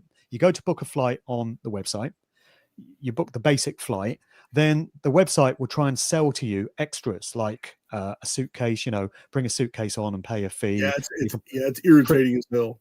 I know. Pre-order a sandwich. Do you want to hire a car when you get to the other end? Do you want a text sent to your phone for £1.50, whatever? At no point in that entire process has any human being been involved. Nobody's there saying, oh, look, somebody's booked a flight to Spain. Let's try and flog them a sandwich. The system does that. And I think that's what goes on in this reality. That there's no need for any overseeing. There's no need for any moderating. It moderates itself. It governs itself. That's what we've got here. And I did say at the start that I wanted to try and veer things in a more positive and hopeful direction, because I don't want to send people off to gas themselves in their garage, with this conversation. Well, don't be too hard on yourself. You got 1,500 people listening to you, and by the end of the day, there'll be another 3,000 or 4,000 or 5,000. So people are resonating with this conversation, believe it or not, even though we started a little dark. Well, that's good to know. And also, despite the best efforts to prevent this conversation from going ahead by causing the call to drop out for several minutes, right. And my laptop to behave very strangely, with the trackpad moving by itself all over the screen without me doing anything. That's never happened before. That's never happened to me in any previous conversation that I've had. So something's going on there. Yeah. But anyway, to steer things towards a more positive outlook, I do feel that we can draw some hope and some positivity from the knowledge that we have something which we would call a conscience. So we instinctively know the difference between right and wrong behavior. Unless we're psychopaths, sociopaths, or narcissists, obviously there are exceptions to that rule. And a psychopath doesn't know the difference between right and wrong. That's what makes them a psychopath. But when you had Mark Passio on the other week, he was talking about how it's a good idea to state things in the apophatic, describing what something is by explaining what it's not. And I think a mistake that people often make when it comes to morality is they say that the golden rule is do not treat others in a way you would not wish to be treated yourself. But a better way of expressing that, as Mark reminded us, is to say do not treat others in a way you would not wish to be treated yourself. So all of us know how we don't want to be treated. And if we would only observe that rule by not treating others in a way that we wouldn't appreciate being treated ourselves, we wouldn't want this thing done to us so we don't do it to other people, then the world would be a very different place. But where does that instinctive inherent knowledge come from? Because we all know what we should and shouldn't be doing. It's wrong to harm people. It's wrong to kill people. It's wrong to steal from people. Where does that come from? That's our conscience. That's what it's described as, this instinctive knowledge between right and wrong. And I think that harks back to our original nature. So clearly we come from somewhere. We can know this from the fact that we exist. Something created us the same way it created this realm. And I'm very much aligned with the Gnostic viewpoint on this. I don't describe myself as a Gnostic. I don't identify that way because I don't adhere to any kind of religious system or sect. But I think they were pretty much on the right track when they described humans as divine sparks. So we're individuated units of original God consciousness, if you like. So this harks back to the original true generative creative force in nature, which would have set everything else in place, which many people would choose to call God or the Most High. I feel that we are expressions of that original divine consciousness. And I very much lean towards the idea of a sort of demiurge, this lesser God, which would be the architect of this realm. You can call it Satan, you can call it Yaldabaoth, you can call it Yahweh, whatever name you want to put on it. There have been different names for it and different interpretations in different civilizations and traditions. But the idea is always the same, that this entity was somehow able to create this realm for itself, and it trapped original divine sparks, expressions of that original consciousness in this place. And as we've said, it's facilitated to generate fear and pain and suffering from us. Some people refer to it as louche energy. And clearly this system works very well. But I think that it speaks to us being tricked or trapped in this realm against our will. Somehow this was achieved. Somehow we were coerced into incarnating into these physical bodies to undergo these experiences. So I think where the hope and where the positivity lies is in the knowledge that there's something more than this. And clearly there's something better than this existence to which our souls can aspire when we leave these bodies. People will talk about a soul trap and a reincarnation loop, and that may well be a thing. I don't know. I've never had a near-death or out-of-body experience myself. All I've got to go on is the accounts of those who have, and people who claim to have the answers to such things. But that's where the positivity comes from. The knowledge, as far as I'm concerned, that there's something far more and far better than just these human lives which we find ourselves undergoing at this time. We just have to make better decisions when we find ourselves in a position to leave these bodies and move on to whatever may lie beyond. Yeah, I'm all for it. To add context, I don't believe in soul trap, but I believe that we're splitting hairs because there are different definitions, there are different ideas and concepts attached to when people say soul trap. And so I'm on board with. I'm going to go back. I'm going to backtrack a little bit to what you initially stated about Jesus. To me, he was a literary masterpiece, a very spiritual story. I don't believe spiritual, immortal beings passing through this construct need a physical Jesus that went through all those things and walked on water and turned water into wine and healed the blind and fed 5,000 people. None of these things were in the original Christian documents. They didn't appear till 200 years later. But that's neither here nor there, because Jesus himself was specifically asked with so many teachings and with so many different people telling us what to do, what is it that we just really need to know? He was specifically asked this, and his answer was what you just said. He's basically said the golden rule was his answer. This was his response: do unto others as thou wish done unto you. So he said that this is the whole sum of the law. So in one statement, he literally just stated that nothing in the gospel and nothing in the Old Testament, nothing in anybody's belief systems, no philosophies, including Gnosticism, nothing, period, in the field is more important than how you treat your fellow souls in the construct. So if that's true, if Jesus, we know Jesus said this, but if that's true, then what you're stating about this is a fundamental thing we already know. You called it conscience. It's in our conscience. So then that means that would necessarily imply that we learned that somewhere else and we brought that information into this experience with us. This is something we already knew. And all the religions of the world are merely an attempt to explain the experience. They're not, and they don't really do a good job. I like Gnosticism. I like the idea of Yaldabaoth. I like the idea of the books of Yao being the Great Pyramids. I like the idea of Kalapaturoth being the Sphinx guardian that was put in Egypt in the desert to guard the two divine trees, the two mountains.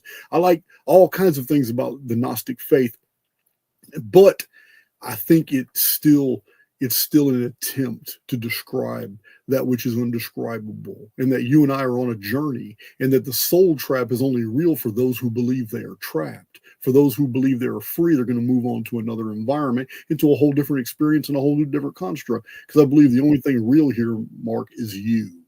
Not your avatar, not the experience itself. The only thing here is what you said, the divine spark, the immortal within. That's just my take. Exactly. That's what you take with you when these lives are done and you leave these bodies. And I personally don't have any fears really when it comes to what lies beyond for me personally, because whether there's a reincarnation trick waiting for us on the other side or not, if there is, I know that I'm not going to fall for it because of the knowledge that I've accumulated and the studies that I've done into this area. But also, I just feel instinctively that there's something greater that lies beyond these lives. This place is not our home. It never was. That's why so many of us are maladjusted to this place, particularly in these times. Everything just feels so unnatural and so against our true nature. And a lot of us just don't feel we fit in to this world. I never have. I've never felt a part of this world. I've never felt that this is my natural home. I've always kind of instinctively known, even before I started studying these things, that it's not for me. And I've never particularly enjoyed being here. And I have a lot of friends, a lot of people I speak to who feel the same way. And that comes from somewhere. It's that instinctive, inherent knowledge within us that this is not where we're supposed to be. You know what? You probably felt that way in World War One when you probably died on a World War One battlefield, and you probably felt that way in the Crimean War in the 1800s. You probably felt that way in the Napoleonic Wars. I believe we're living through life sims, and that right before a systemic reset of the system itself to clear the cache, because too much information, there's too much going on in the field now, and the construct's having a problem with all the trying to maintain multiple routines, because that's what belief systems do. It creates new reality tunnels that have to be programmed, but it's got a finite amount of energy to do that. So it creates these dungeon programming loops that are self-perpetuating, but it's still not enough. Too many people are waking up. It is my belief that once a soul begins to wake up, it's no longer welcome here, because the processing power to create your world for you to be believable, despite the fact you've become a cynic and you're now looking at the reality as being something unreal, you're not welcome here anymore. This is probably your last run. You're going into a whole another. You might go home first and then decide it's time. You know what? I think I'm going to sign up for one harder than the Nemesis simulation. I'm going to go over here and sign up for this one. I think the attitude that you have is by virtue of long contact with many lifetimes you've lived in this construct, and they can't pull the wool over your eyes anymore. You know this isn't real. And the reason I have to make this assessment is because I have to when in studying paradigms, Mark, I cannot practice exclusions. I have massive data sets on all kinds of things about this experience we call reality, and I'm sharing them with my community all the time. And one of those data sets is the fact that everything must fit somewhere. I cannot take this one data block here and not insert it into the human experience. And that block is the Russian and Scottish studies on children before they hit puberty and how detail specific they are, in that they were former people living locally. They know everybody in the family. They know where they hid money behind a brick in an old home. They can give detail specific information, but once they hit that puberty wall, all that memory from a previous lifetime is gone. So I can't take those studies, which I've accepted to be true now. I can't take that many studies and then shelve them. Therefore, if something is true somewhere, then it's probably true everywhere. If some kids have been documented to be living multiple life sims, then we're all living them. We just don't remember. Yeah, last time around for me. I've been looking at a lot of accounts of near-death experiences. And one thing that I have noticed is all the people that say they've left their bodies and gone to the astral realm and have encountered entities that have coerced them into going back into their bodies. It's always the same message. You have work to do. You've got a mission to complete. There's people back there on Earth that are relying on you. It's not your time to go yet. And a lot of these people have said, oh, they felt so fantastic in that spiritual realm, and they felt ecstatic and blissful. And the last thing they wanted was to be stuffed back into their bodies and get back into this dense reality and have to undergo these experiences again. But they came back anyway. And a lot of them say that they were coerced to come back by a religious figure. If they happened to be religious, if they were a Christian, it would have been Jesus. It's all by frames of reference. Yeah, or it would have been Buddha or Krishna or whoever. Yeah. Or if they weren't particularly religious, it would have been a family member who had departed, their mother or their brother or an uncle or something, who would have appeared to them and said, oh, you've got to go back, the family needs you, or whatever it was. All these people that do end up coming back into their bodies and having to complete the rest of their lives here tend to be people who wouldn't have done any kind of research into these subject areas. They're probably entirely unfamiliar with the idea of any kind of soul trap. They're probably entirely unfamiliar with the idea of this place having been created by some sort of malevolent entity and it being here to extract loose energy and fear and suffering and all the rest of it. I've yet to hear of an NDE account from a truth seeker, to call them that, somebody that's looked into all this stuff. You don't get that. You never get anyone that would have done the sort of studies that you and I have, having some sort of bizarre accident and leaving our bodies and then coming back again. It's only the ones that have bought the lie of this construct. So they're probably people that were into all the trappings of organized society. They're probably quite materialistic and they enjoyed watching TV and watching sports or whatever. They've probably been mind controlled by the news all their lives. They probably actually believe that governments are there for our betterment and to enrich our lives. So you're saying the NDE, all those lives. So the NDE is near-death experience. These, what you're basically communicating to me is that you find these to be genuine because the type of people aren't the ones that are even known for espousing this type of material. And I agree with that. I agree. I don't have a problem with NDEs. I do kind of criticize some of them because they sound to be overly imaginative. They may be making them up. There's a lot of people on YouTube who just got all these wild stories. Many of them are genuine. Others seem to be part of grifting. Now, when it comes to NDE, I've noticed that too. How it's a totally different type of individual. It's not There's always a particular type of person that you get. Yeah. So coming back with those stories. I don't find the same to be true with OBEs. That's not a near-death experience. That's an out-of-body experience. And right. I'm very critical of those. I've got videos criticizing them because I've listened to them, their syntax, their grammar, the way they describe things, how in their descriptions, some of these guys switch from first person to third person. And there's all kinds of like law enforcement investigative techniques that you can learn, and you can listen to somebody and you can see the lie. You can see when they phase into the lie part of their narrative. And yeah, I criticize a lot of the OBEs, but the NDEs, yeah. Jeff Mara has an awesome podcast that goes into a lot of NDEs, but he also entertains the OBEs as well. Yeah. It's like a program is being run because the NDE experiences come back and their stories all tally with each other. They all experience pretty much the same thing. And it's the same with UFO abductees. There's so many parallels between all their stories, getting beamed up onto a craft and being probed and experimented with and losing time when they come back. I suspect the UFO thing to be largely down to governmental experimentation, mind control experimentation on behalf of shady government agencies. That's just my personal feeling on it. But it's all programs. All these people have the same sort of experiences and come back with the same accounts. And everything's a program. This entire realm is a program being run. Yeah, the time dilation is what fascinates me because, yeah, there's the whole alien abduction phenomenon could just be a bunch of humans abducting running breakaway technologies, because breakaway technologies are becoming more and more evident. The faster that the public sector receives new technologies and stuff, the more we're realizing these technologies already existed and probably existed for many, many decades before they were released into the public sector. So there's breakaway technologies like underground facilities that are being run by humans that are doing genetic experimentation on human females. And when they abduct and drug these females would wake up on tables and labs, and the people in their immediate environment are wearing these ridiculous bulbous-headed alien costumes, and because they're also in a drug state, they're also sedated. They're going through an implant process or an examination. This is what they see in their immediate environments.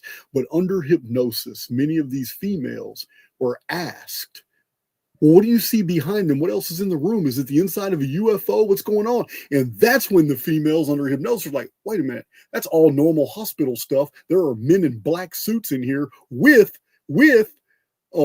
people wearing these nails, and they'll take the alien deal off. The testimonies coming out now are amazing. That this is a huge psyop. It's an operation that's being run so that the victims would absolutely believe it is an extraterrestrial species doing this to them. Yeah, it just feels like a division of MK Ultra, mind control. Yeah. And those nice folks at the CIA. Who knows? UFOs might all be NASA. I suspect it is, personally. Who knows? It's just crazy how layered all this research is, because I started out getting on for 20 years ago, coming to realize that the world is run by occult secret societies and these different groups and networks, and it filters down the hierarchical power structure. And it goes into politics and governments and the world of medicine and science and the military and academia and the mainstream media. And of course, it expresses itself through entertainment as well. And that was the specialist area that I wanted to research, looking into the music industry, but also Hollywood films and the TV industry, and all these different methods of mass mind control and the pushing of social engineering agendas coming out of Tavistock and SRI, places like this. Yeah. And as I was saying earlier, if you go where the research takes you, you just keep uncovering these new layers and you realize how deep the whole thing goes. And it goes way beyond just straight conspiracy culture. It goes way beyond groups of humans who are pretty nasty and pretty evil and pretty shitty and just want to control and subjugate the rest of humanity. It does go beyond that. It comes down to the question of what sort of realm of existence can facilitate these types of behaviors and activities in the first place. And that's where you plunge down about 5,000 different rabbit holes all at the same time, and you arrive at this point of questioning, what is this place? What is it? There are no clear answers. I mean, to mention Eric Dubé again, because I know you enjoyed that previous analogy. Another great one I heard from him in one of his videos was, imagine you wake up one day on a boat. You're out in the middle of the ocean somewhere, and there's a bunch of other people on the boat, but nobody on the boat knows how they got there. They've got no memory of how they came to be on the boat. They've got no memory of where they are. They've got no memory of where they've been. They've got no idea of where the boat is going. Various people on the boat claim to have all the answers, and they say that you should follow them and they'll lead you to where you need to be, but they all turn out to be dead ends.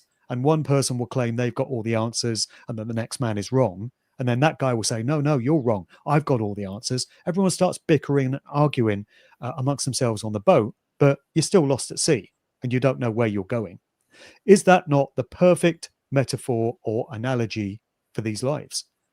At some point in these lives, in early childhood, we become vaguely conscious of the fact that we exist, of the fact that there's this world around us with other people in it and animals and other expressions of nature. But we have no clear answers as to what any of it means or where we came from, what we're supposed to be doing here. You can seek the answers. You can pray if you feel the need, but you won't get the answers. You might try and delude and convince yourself that you have, but you won't actually get the answers because there's no kind of God out there that has any interest in providing those answers. There's no kind of God that's interested in anything you might be asking for from it. And this is demonstrable through considering how much prayer, or you can call it intention or whatever other name you want to put on it, has been offered up through the course of human history, through times of great hardship and struggle, people asking to be delivered from all these terrible things that they're undergoing, and the fact that the terrible things never actually end. you just get more of it No, expressing itself. prayer. We've talked about that ad nauseum in Archaix, but prayer of desperation will always feed energy to the very thing that you're praying against. It's like 300 million people praying for an end to cancer. All it has done is made cancer curing institutions filthy rich, because it's perpetuating the problem. God is not curing cancer. It's not happening. I have to disagree with you on one element. I don't know if you were talking about the God of this world, the demiurge of the construct doesn't care about you and all that. I have to make one distinction. I have agreed 100% with everything you said thus far. Where I diverge is that I believe that we are immortals borrowing an avatar that belongs to the construct. This is constructual material, and we're just passing through the construct. But this construct was made so perfectly as to do exactly what you're describing, that we can't learn anything about it. Is despite how intelligent we are, despite how we can use deductive reasoning, how we can analyze our entire environment, the process of elimination, and we still can't get a hold of exactly where the hell we are. That means that this experience was made greatly, because if you could ever figure it out for real, then the experiment wouldn't work. But I believe that you and we're moored to source, and that outside of this experience, there is a loving God. And I believe that benefactor there does have a modicum of interest about what goes on in here, because our controllers already have all the money. They make it.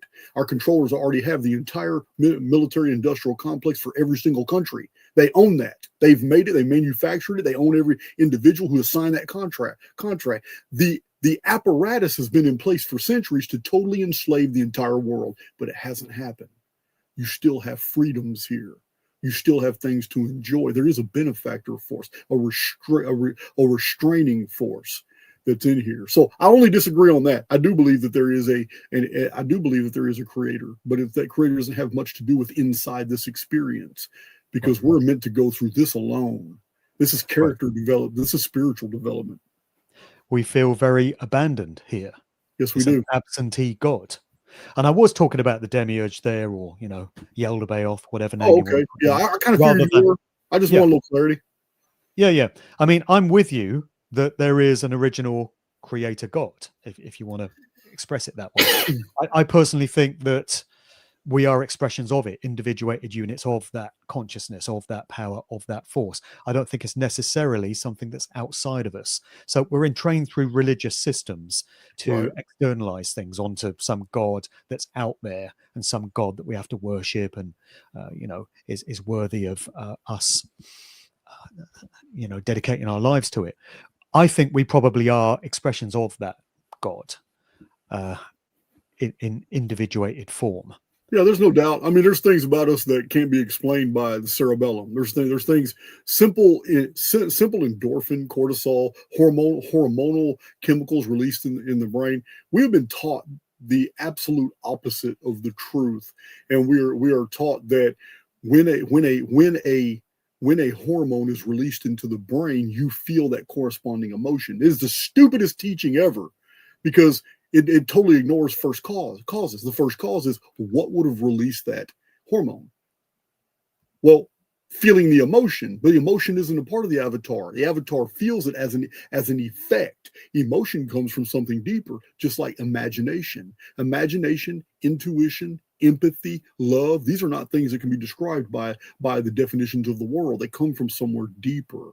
So humor is another very spiritual aspect about you. These are things that defy programming, because the brain isn't what we've been told it is. It is not a container of information. It is a broadcaster and a receiver. Information's in the field.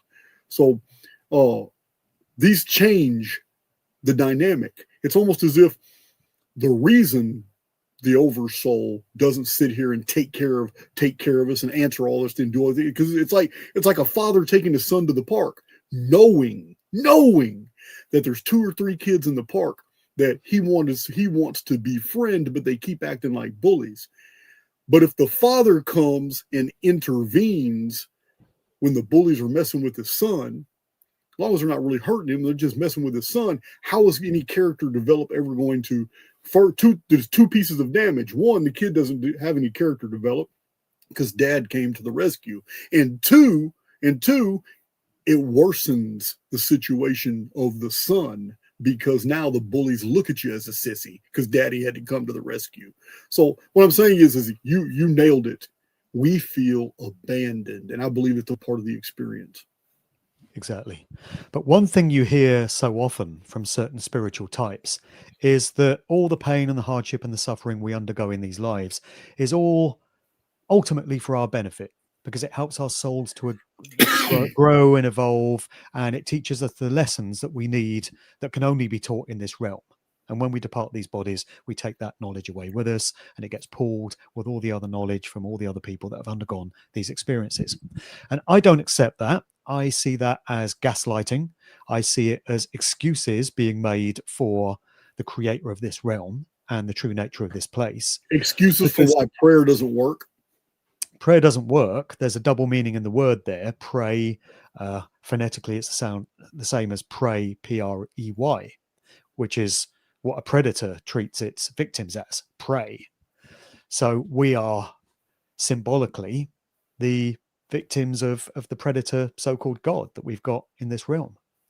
But the idea that we undergo these experiences to grow and evolve our souls is complete nonsense. It makes no sense, because if consciousness wanted to know what it feels like to get cancer, for example, and to die from some terrible form of turbo cancer, how many times would it need to undergo that experience before it goes, yep, got the lesson, I've learnt that one, I don't need to undergo that again?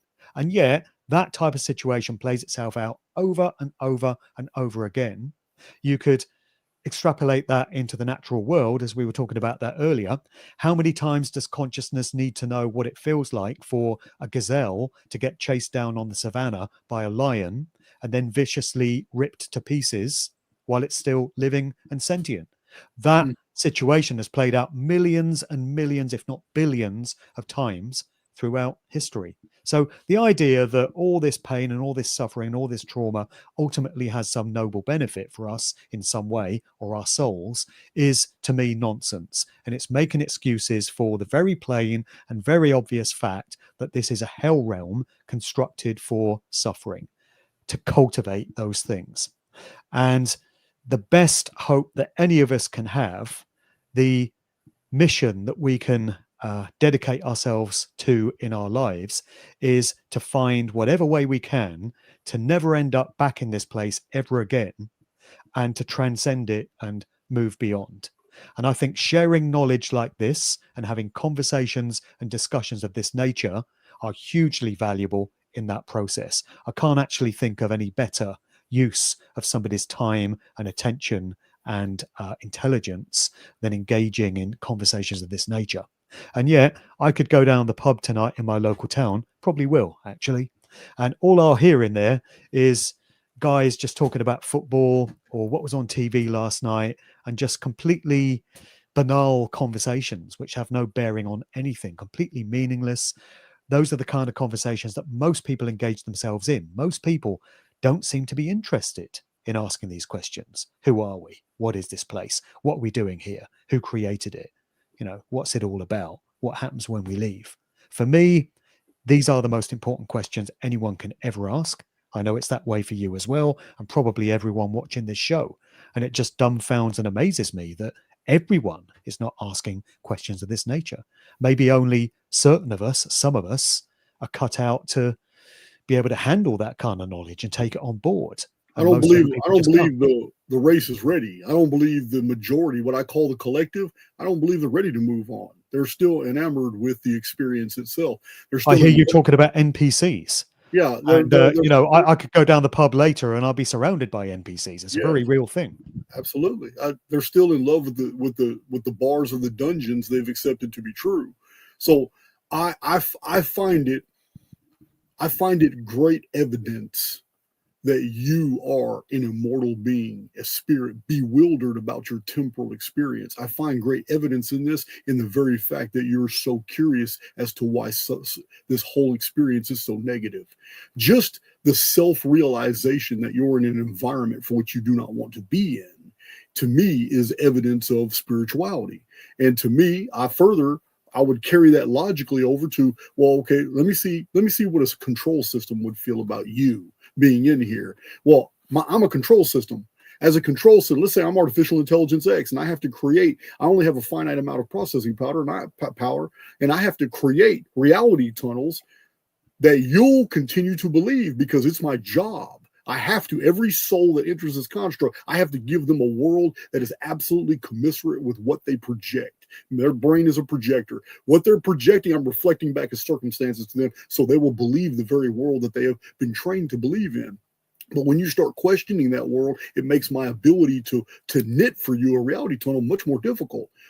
Meaning, you're not welcome here anymore. You've begun questioning you've been questioning the very effect that I produce for you to believe in this experience, and it's not working. So to me, though, that minority, every run through the sim, that minority is removed. And when we see this removal, I talk about this a lot on my channel. These are the Exodus events. These are the resets, these catastrophic resets that are actually a cover for the removal of populations. Because in a post-reset society, no one's around asking questions where all these people went and disappeared to, because everybody automatically assumes, well, they must have died in the cataclysm. So these resets are punctuated, they're timed, and they're a clearing of the cache, because after a total systemic reset, that finite amount of processing power, it becomes massive, because all the souls that required their own reality tunnels, and I had to expend all that energy knitting all those to make it believable, while they were causing me more and more problems, and maintain my dungeon programming feedback loops that held all these religions and philosophies and political systems together. It almost got too much to where I had to induce a systemic reset. But once I did it, it cleared the field. Now I can relax. And it's very easy to world build, but it may take 5, 6, 7, 800 years for me to hit that critical mass again by the souls that are now waking up. This is the system that I promote. I promote that we're on a programmed feedback loop called history. And this is why so many things in the historical record don't make sense, because we're not on a linear projection. We're on a cycle, and every run through the cycle, the human family's behavior during that run has altered some of those fundamentals, has altered some of those. So we see different and weirder stuff in the historical record. In the archaeological record, things aren't making sense. These are fossils in the programming. And we've learned to identify many of them in Archaix: timelines and cross-calendrical parallels, synchronicities, deja vus, Mandela effects. These are times when processing power was not enough to cover all the angles, so we see the evidence of its artificiality.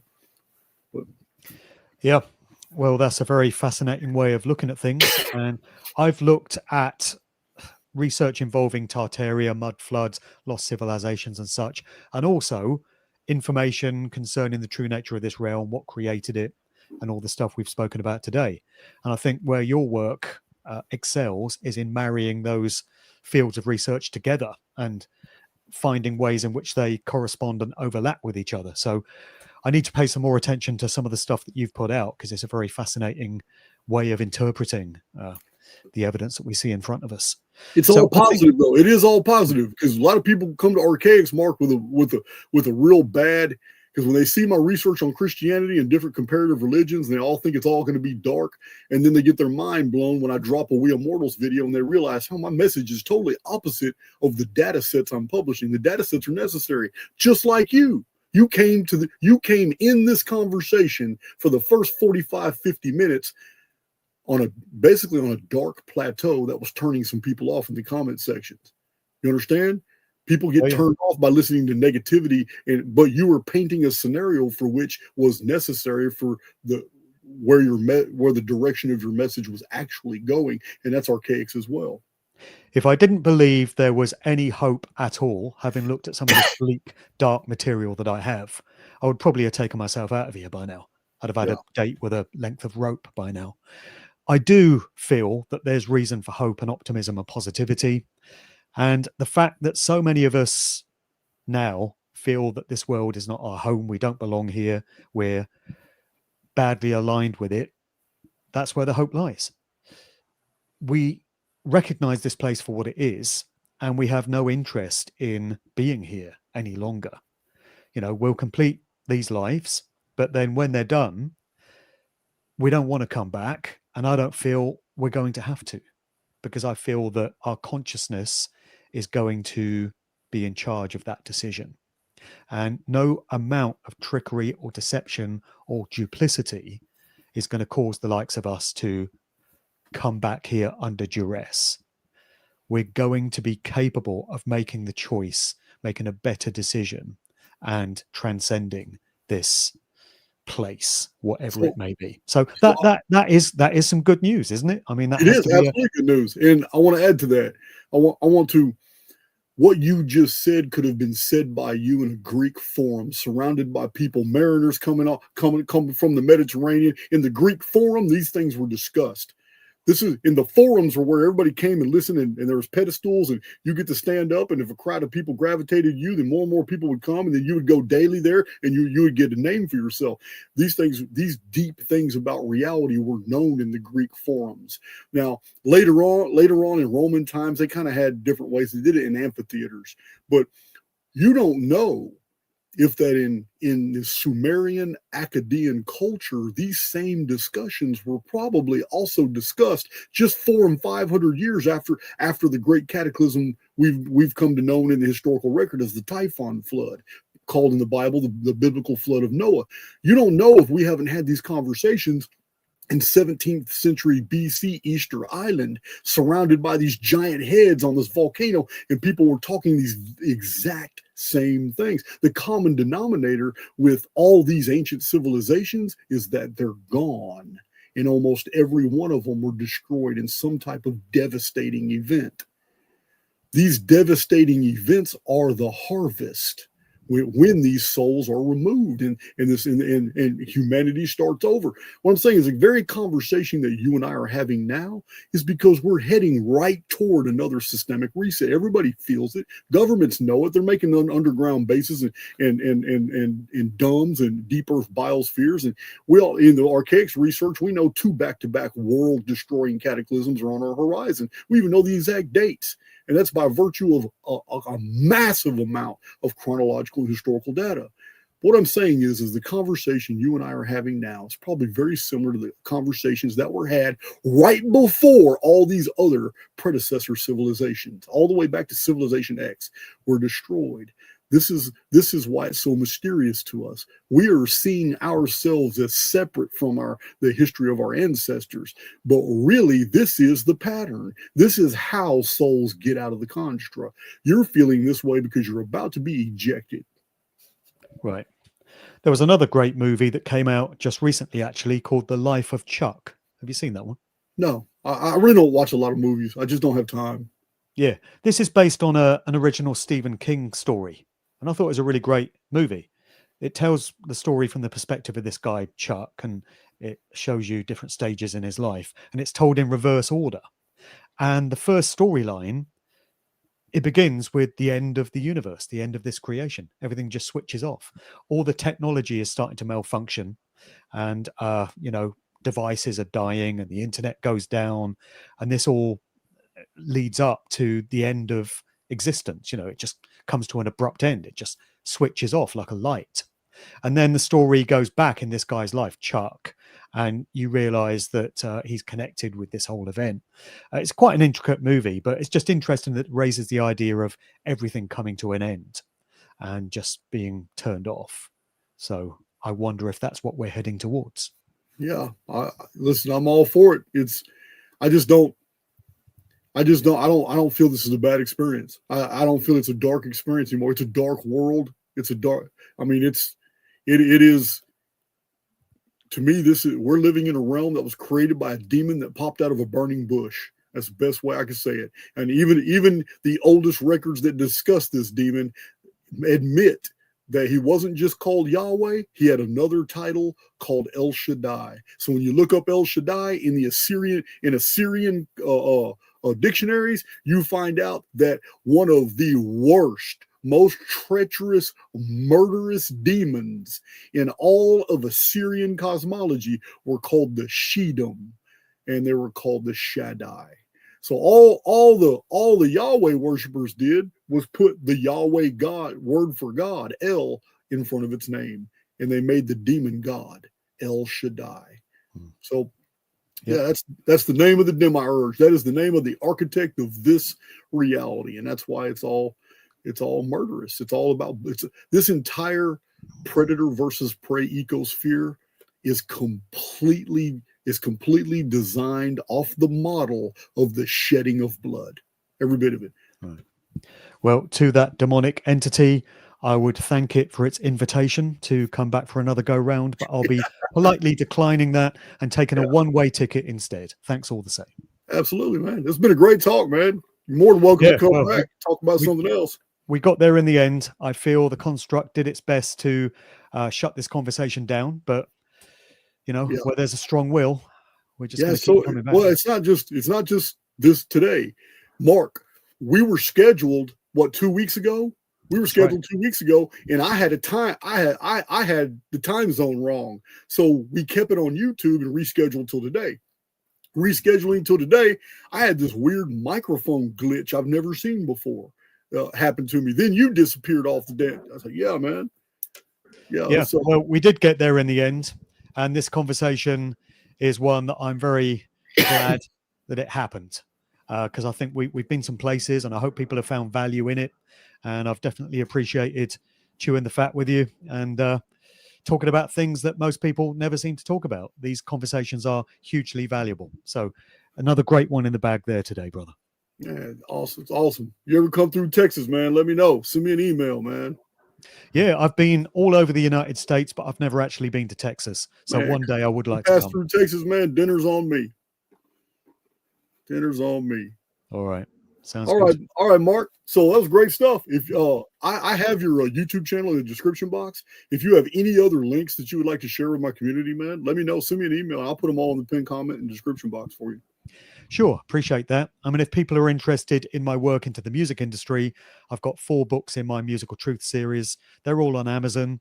And for anyone in America, I would recommend that they get them from Amazon, because it's just such a ball ache to post books out from over here. They go missing and customs seize them and all sorts. But you'll find me on Amazon. I'm on YouTube. And my main website is djmarkdevlin.com. And from there, you've got links through to my various video channels and such. So, yeah, I've got a YouTube. Sorry, I've got a YouTube channel called Mark Devlin God Talks, which is where I've got all 21 of my monologues that I've done so far on these kind of subjects. So people might want to head over there, and they might find some of that content to be of interest. Wow, that's a lot. I didn't know you had all that. So my mods have been putting a lot of your links in the chat, so they'll stay forever up in the live chat right here too. But if you want to send me an email with your full links, or send it to Big John, and Big John will forward it to me, and I'll put them all in the description box for you. Sure, will do, man. Great Just talking looking at the counter on the time counter now. We're heading very rapidly towards 2:16. Yep. How could we not? Well, I think my outro is going to put it in 2:16 because it's 3 minutes long. Yeah, probably 2:16 exactly. All right, Mike. Till next time. All right. Cheers, mate. He's got good energy, guys. But if we're going to make that 2:16, I'm going to have to go and play this outro right now to see if we can line that up. That's going to be awesome if we can do that. Let's see. All right. Let's see here. Let's try that out right now. Share this video. All right, guys. Our next video is the decode, the breakdown of the Lion, the Witch, and the Wardrobe. You guys knew that was coming. That's in a couple days. And then we've got Jay Weidner. I'm not sure how. You guys know he helped start Gaia. He was originally on Gaia. You know who he is. Anyway, I love you guys.